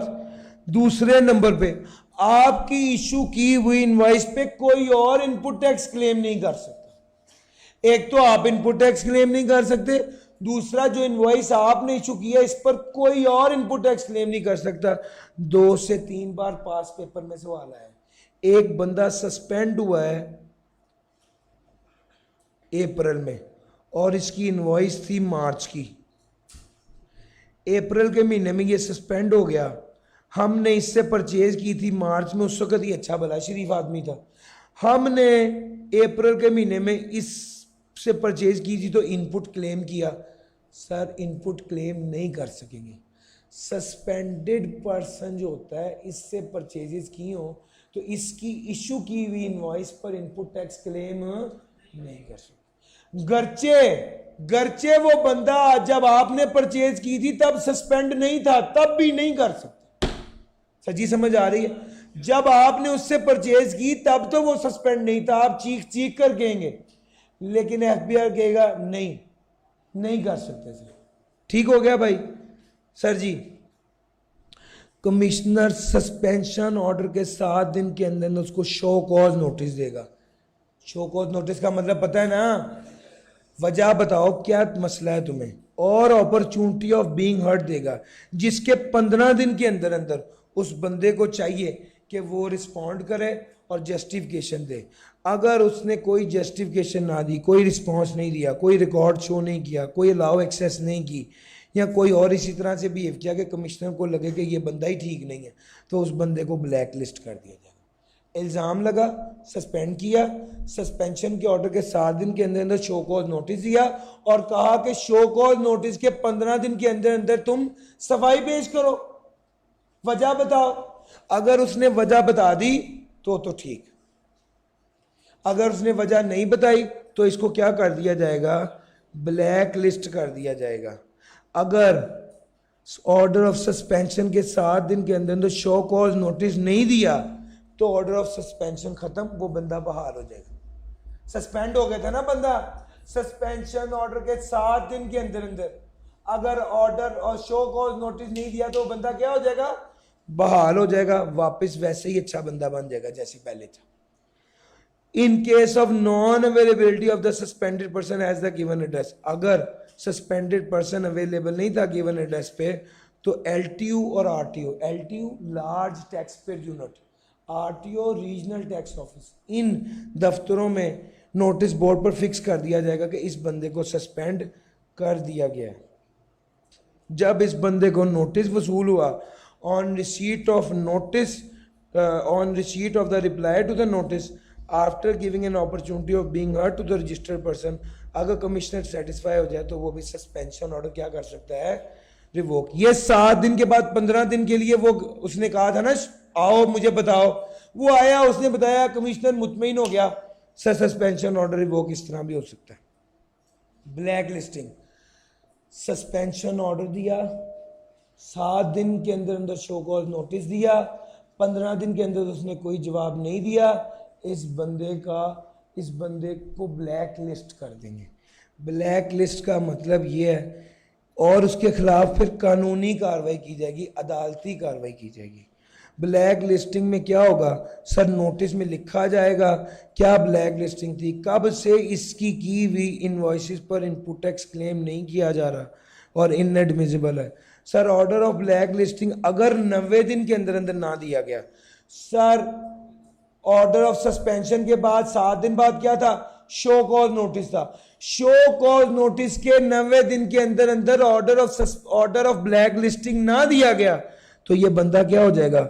ये ऑर्डर ऑफ, तो वो शो कॉज नोटिस और सस्पेंशन वॉइड हो जाएगा, ये बंदा बहाल हो जाएगा।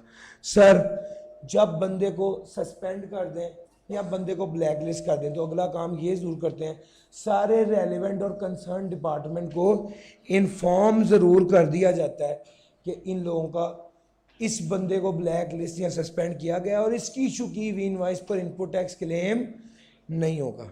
सर ये चैप्टर नंबर 17 था, की चैप्टर असल में यही है, असल में यही चैप्टर है। बाकी तो चैप्टर 18 में 1-2 चीज़ों के अलावा ज़्यादा इंपॉर्टेंट नहीं है। चैप्टर 18 इसमें ये वाला एरिया न्यूमेरिकली इंपॉर्टेंट है और थ्योरेटिकली इंपॉर्टेंट है। अगर रेट चेंज हो जाए तो क्या करेंगे? सर 23 मई से रेट 16% से बढ़ के कितना हो गया है? 17%।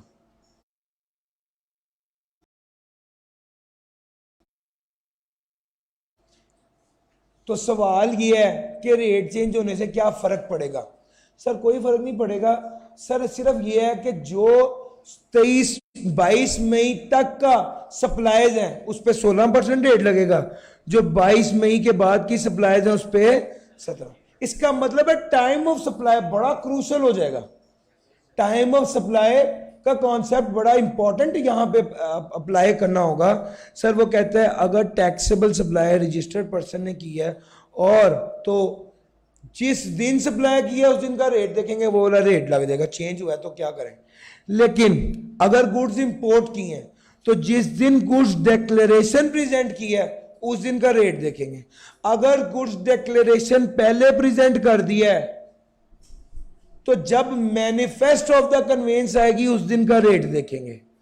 और अगर गुड्स डिक्लेरेशन तो प्रेजेंट कर दिया है लेकिन पैसे जमा नहीं कराए 7 दिन के अंदर अंदर, टैक्स जमा नहीं कराया, तो अगर गुड्स डिक्लेरेशन जमा कराने के 7 दिन के अंदर अंदर टैक्स जमा नहीं कराया तो जब एक्चुअल में टैक्स जमा कराएंगे उस दिन का रेट लगेगा।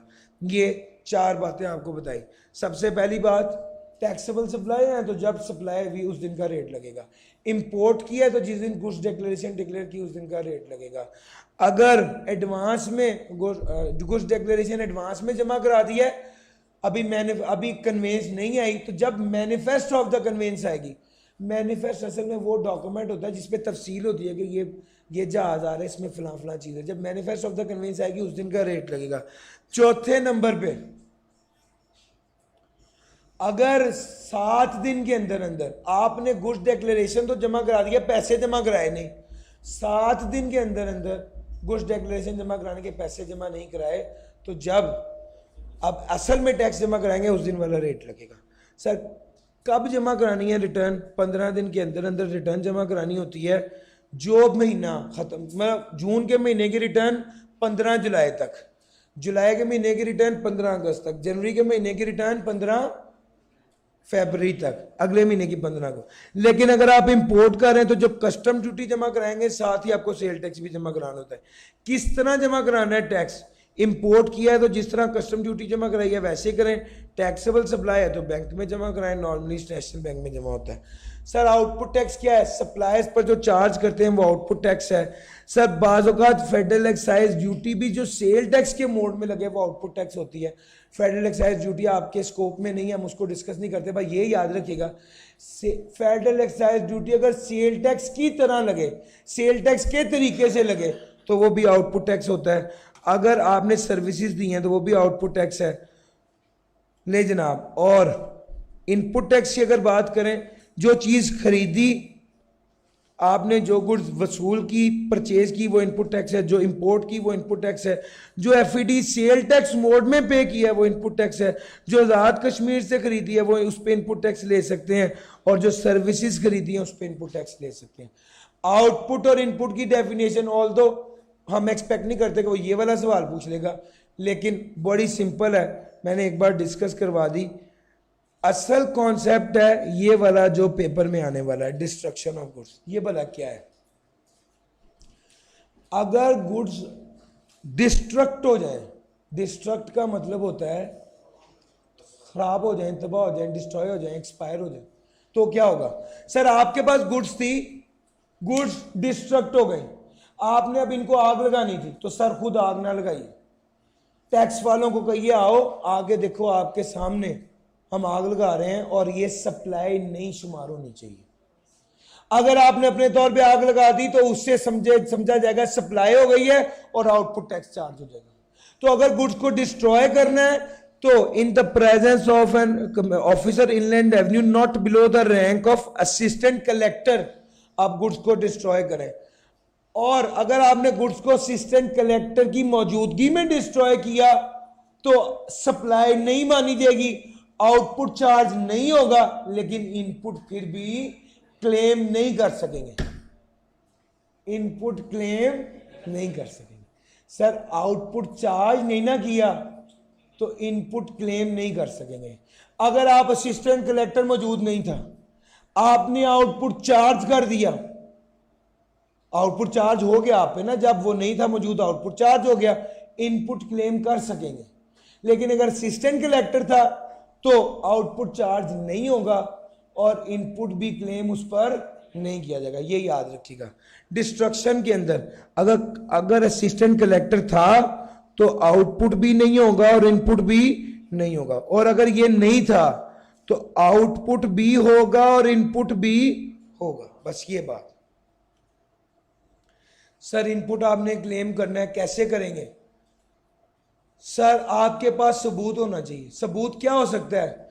अगर परचेज किया है तो इनवॉइस होगी जिस पर आपका नाम और रजिस्ट्रेशन नंबर होगा, अगर बिजली का बिल है तो भी आपका नाम और रजिस्ट्रेशन नंबर होगा, और अगर इंपोर्ट किया है तो गुड्स डिक्लेरेशन होगी जिस पे आपका नाम और रजिस्ट्रेशन नंबर होगा, अगर ऑक्शन में खरीदी है तो ट्रेजरी चालान होगा जिस पे आपका नाम और रजिस्ट्रेशन नंबर होगा, अगर आपने supplier declares the supply in the return, और आपने इनपुट टैक्स क्लेम तभी कर सकते हैं जब आपके पास सबूत होगा। सर सबूत कौन कौन से बताए? इनवॉइस सबूत है, गुड्स डिक्लेरेशन सबूत है इंपोर्ट के केस में, बिजली का बिल सबूत है, और चौथे नंबर पे ट्रेजरी चालान सबूत। आपके पास ये सबूत होने चाहिए। दूसरा, आपने अपनी रिटर्न में शो किया हो कि ये परचेज किए और इनपुट क्लेम करें तो कर सकते हैं। सर जिस वक्त रिटर्न में शो करेंगे उस वक्त इनपुट क्लेम कर सकते हैं। सर न्यूमेरिकली सबसे इंपॉर्टेंट एरिया जो डिस्कस करने लगा हूं वो है किस किस पर इनपुट टैक्स क्लेम नहीं होना। कौन कौन सी चीजें हैं जिस पर इनपुट टैक्स क्लेम नहीं होना? सर जिनके बारे में कह दिया गया clearly, goods and which are not use for the production of taxable goods. Sir आपने पेपर खरीदा और उससे कुरान पाक बनाया, आप जो गुड प्रोड्यूस कर रहे हैं वो टैक्सेबल नहीं है तो आप इनपुट टैक्स क्लेम नहीं कर सकते। The goods on which extra amount of tax is payable in addition to 17%। Sir extra tax input claim नहीं कर सकते। जिसके बारे में बोर्ड ने कह दिया इनपुट टैक्स क्लेम नहीं कर सकते। सर आपने परचेज की, उस बंदे ने एफबीआर को भी टैक्स ही नहीं जमा कराया, आप भी इनपुट टैक्स क्लेम नहीं कर सकते। कौमी खजाने में पैसे नहीं आए, इनपुट टैक्स क्लेम नहीं कर सकते। फेक इनवॉइस पर इनपुट टैक्स क्लेम नहीं कर सकते। सर अगर आपके पास आपकी इनवॉइस गुम गई है, इंफॉर्मेशन नहीं है, इनपुट टैक्स क्लेम नहीं कर सकते। सर क्रस्ट में डिस्क्रिपेंसी आ गई। क्रस्ट पता है क्या होता है? मैंने जिस बंदे से परचेज की उस बंदे के लिए वो सेल है, वो सेल की आउटपुट चार्ज होगा, एफबीआर को जमा कराएगा, मैंने परचेज किया, मैं इनपुट टैक्स क्लेम करूंगा एफबीआर से, ये दोनों क्रॉस मैच हो जाएंगे। वो सिस्टम जो इनपुट और आउटपुट को क्रॉस मैच करता है उसे क्रस्ट कहते हैं। सर जी अगर क्रस्ट में डिस्क्रिपेंसी आ जाए तो इनपुट टैक्स क्लेम नहीं हो सकता। अगर गुड्स टैक्सेबल सप्लाई से रिलेटेड ना हो तो इनपुट टैक्स क्लेम नहीं हो सकता। सर एंड कंज्यूमर के तौर पे आप इस्तेमाल कर रहे हैं, पर्सनल यूज कर रहे हैं तो इनपुट टैक्स क्लेम नहीं हो सकता। सर बड़ी दो बातें बड़ी हैं, मैं पास पेपर में बार बार आई हैं।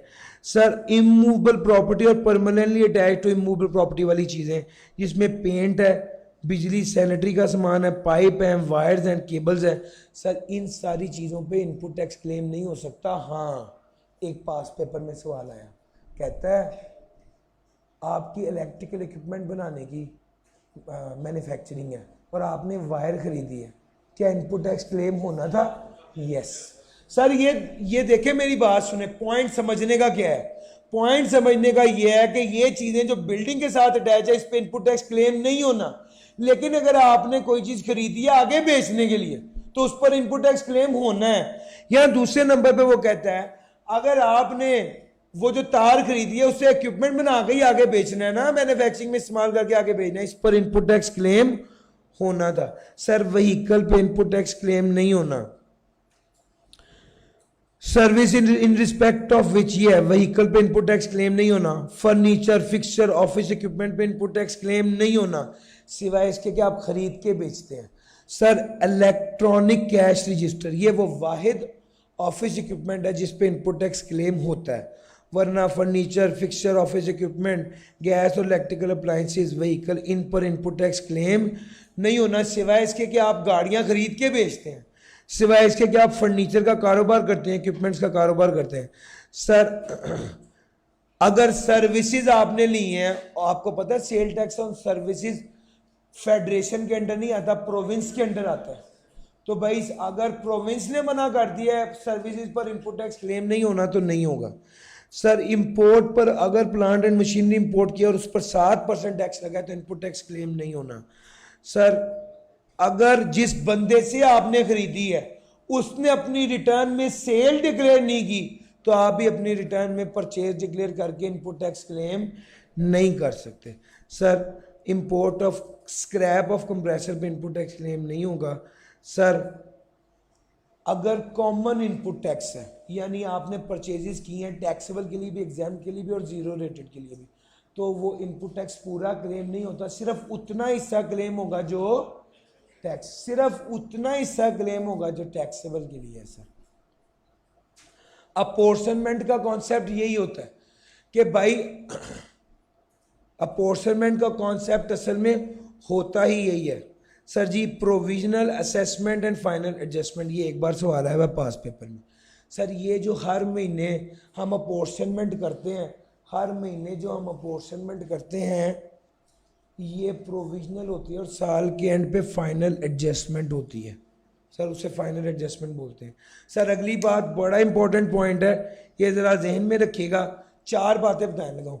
50,000 से ऊपर की परचेज हो, 50,000 से ऊपर की परचेज हो तो आपने पेमेंट करनी है क्रॉस बैंकिंग चैनल के जरिए 180 दिन के अंदर अंदर, एक बिजनेस बैंक अकाउंट से दूसरे बिजनेस बैंक अकाउंट के अंदर।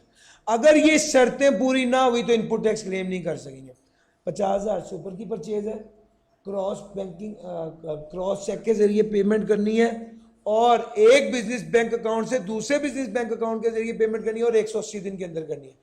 अगर पेमेंट 50,000 से ऊपर की है, आपने क्रॉस बैंकिंग चैनल के जरिए नहीं की, इनपुट क्लेम नहीं कर सकेंगे। अब उसने कंपनी के ओनर ने अपने पर्सनल अकाउंट से कर दिया, इनपुट टैक्स क्लेम नहीं करेंगे। क्यों? बिजनेस बैंक अकाउंट से दूसरे बिजनेस बैंक अकाउंट में होनी चाहिए। तीसरा 180 दिन के अंदर अंदर पेमेंट होनी चाहिए। पास पेपर में कई बार सवाल आया, जनवरी में आपने खरीदा था, पेमेंट सितंबर में की है, 180 डेज से ज्यादा हो गए, जो इनपुट टैक्स आपने ऑलरेडी क्लेम किया था वो क्या कर देंगे? रिवर्स कर देंगे। सर यहां पर ऑनलाइन ट्रांसफर और क्रेडिट कार्ड की सहूलत मौजूद है सेल्स टैक्स में, जबकि हमने जब बात की थी ना इनकम टैक्स की तो वहां पे हमने कहा था नहीं, क्रॉस चेक किया सिर्फ। सर जी अगर आपने where are sum received is partly in cash and partly in kind, sir आधा कैश में और आधा इन काइंड है और कोई वैल्यूएबल चीज है, तो क्या इनपुट टैक्स क्लेम कर सकेंगे? सर कुछ शर्तें हैं। शर्त नंबर 1, टैक्सेबल होनी चाहिए दोनों चीजें, जो दी है चीज वो भी टैक्सेबल हो और जो वसूल किया वो भी टैक्सेबल हो। दूसरा रिकॉर्ड में शामिल होनी चाहिए। तीसरा सर 50,000 से कम की अमाउंट भी है तो वो भी क्रॉस बैंकिंग इंस्ट्रूमेंट के जरिए होनी चाहिए।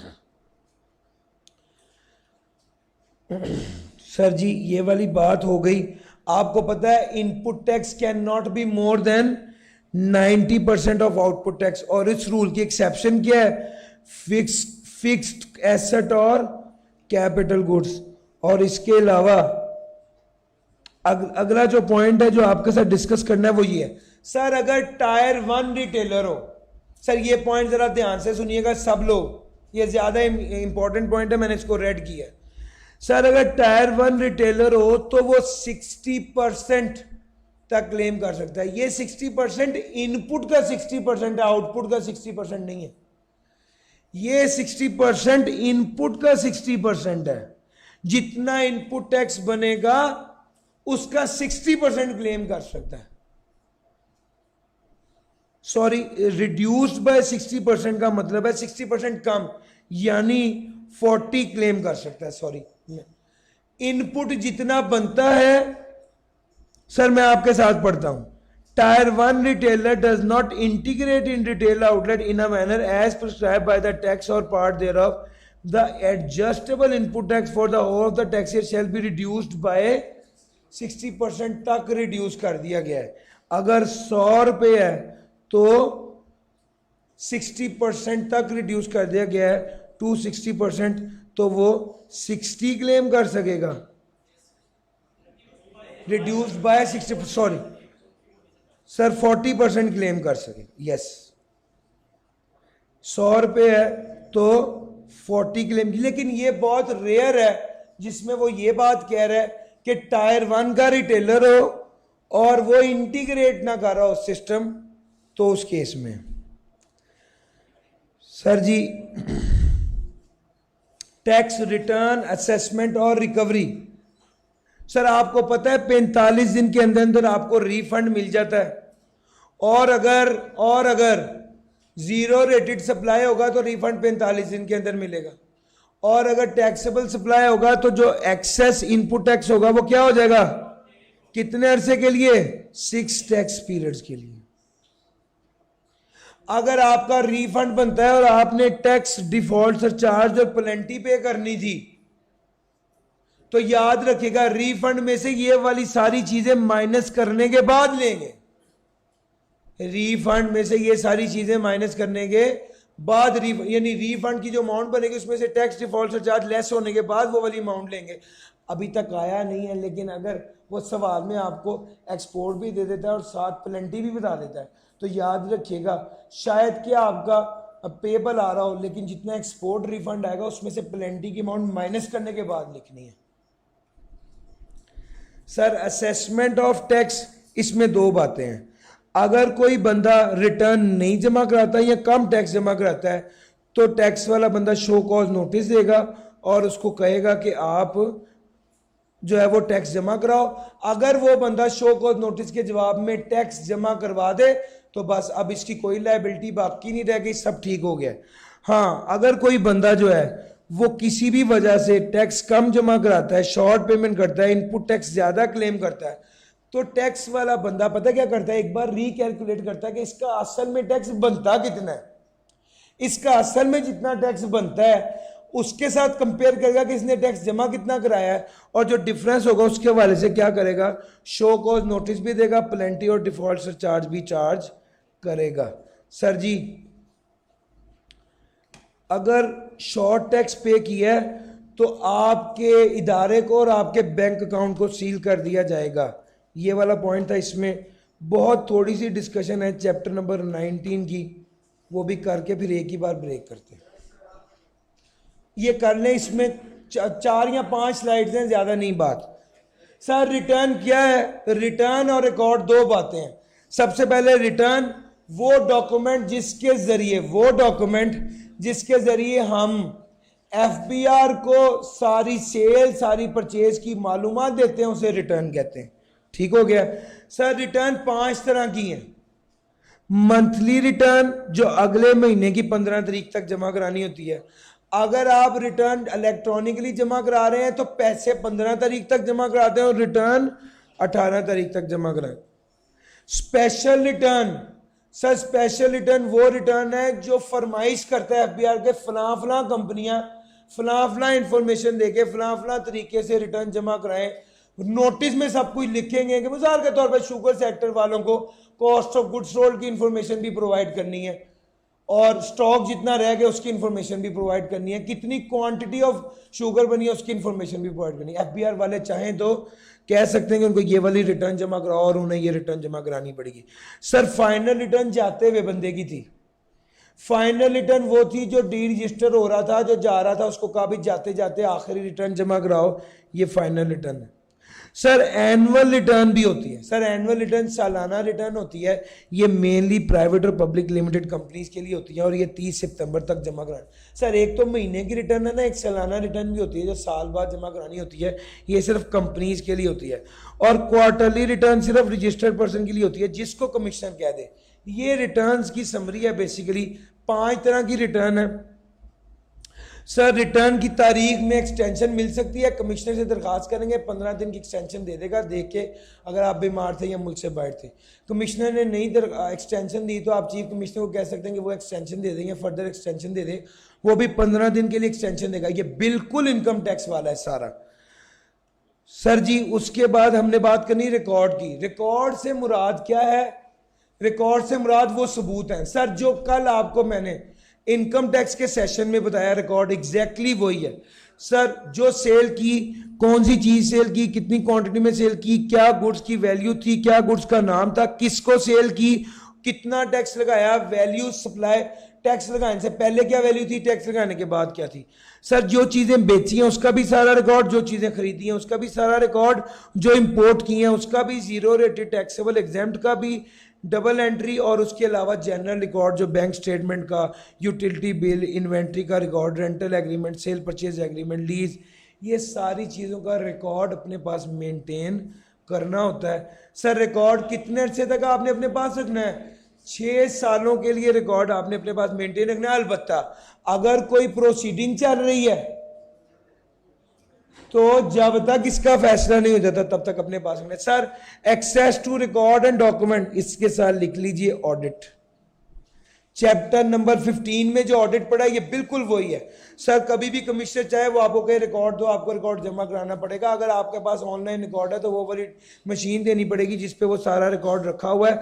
ये रिकॉर्ड अगर एनुअल जनरल ऑफ पाकिस्तान ने ऑडिट कर लिया, इसके बावजूद इस आपका ऑडिट किया जा सकता है और आपको वो सारी इंफॉर्मेशन प्रोवाइड करनी पड़ेगी जो कमिश्नर आपको कहता है।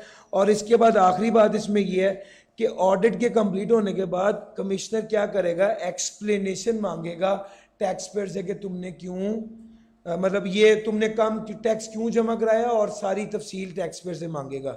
सर ऑडिट में ये सब चीज़ें, सैंपल जब भी ड्रॉ करना है तो वैल्यू ऑफ सप्लाई के लिए करना होता है या टैक्स लायबिलिटी को कैलकुलेट करने के लिए सैंपल ड्रॉ करना होता है। कमिश्नर ने या टैक्स ऑफिसर ने वो हमेशा कितना होगा, मिनिमम क्वांटिटी का होगा, बहुत कम क्वांटिटी का होगा, पहली बात।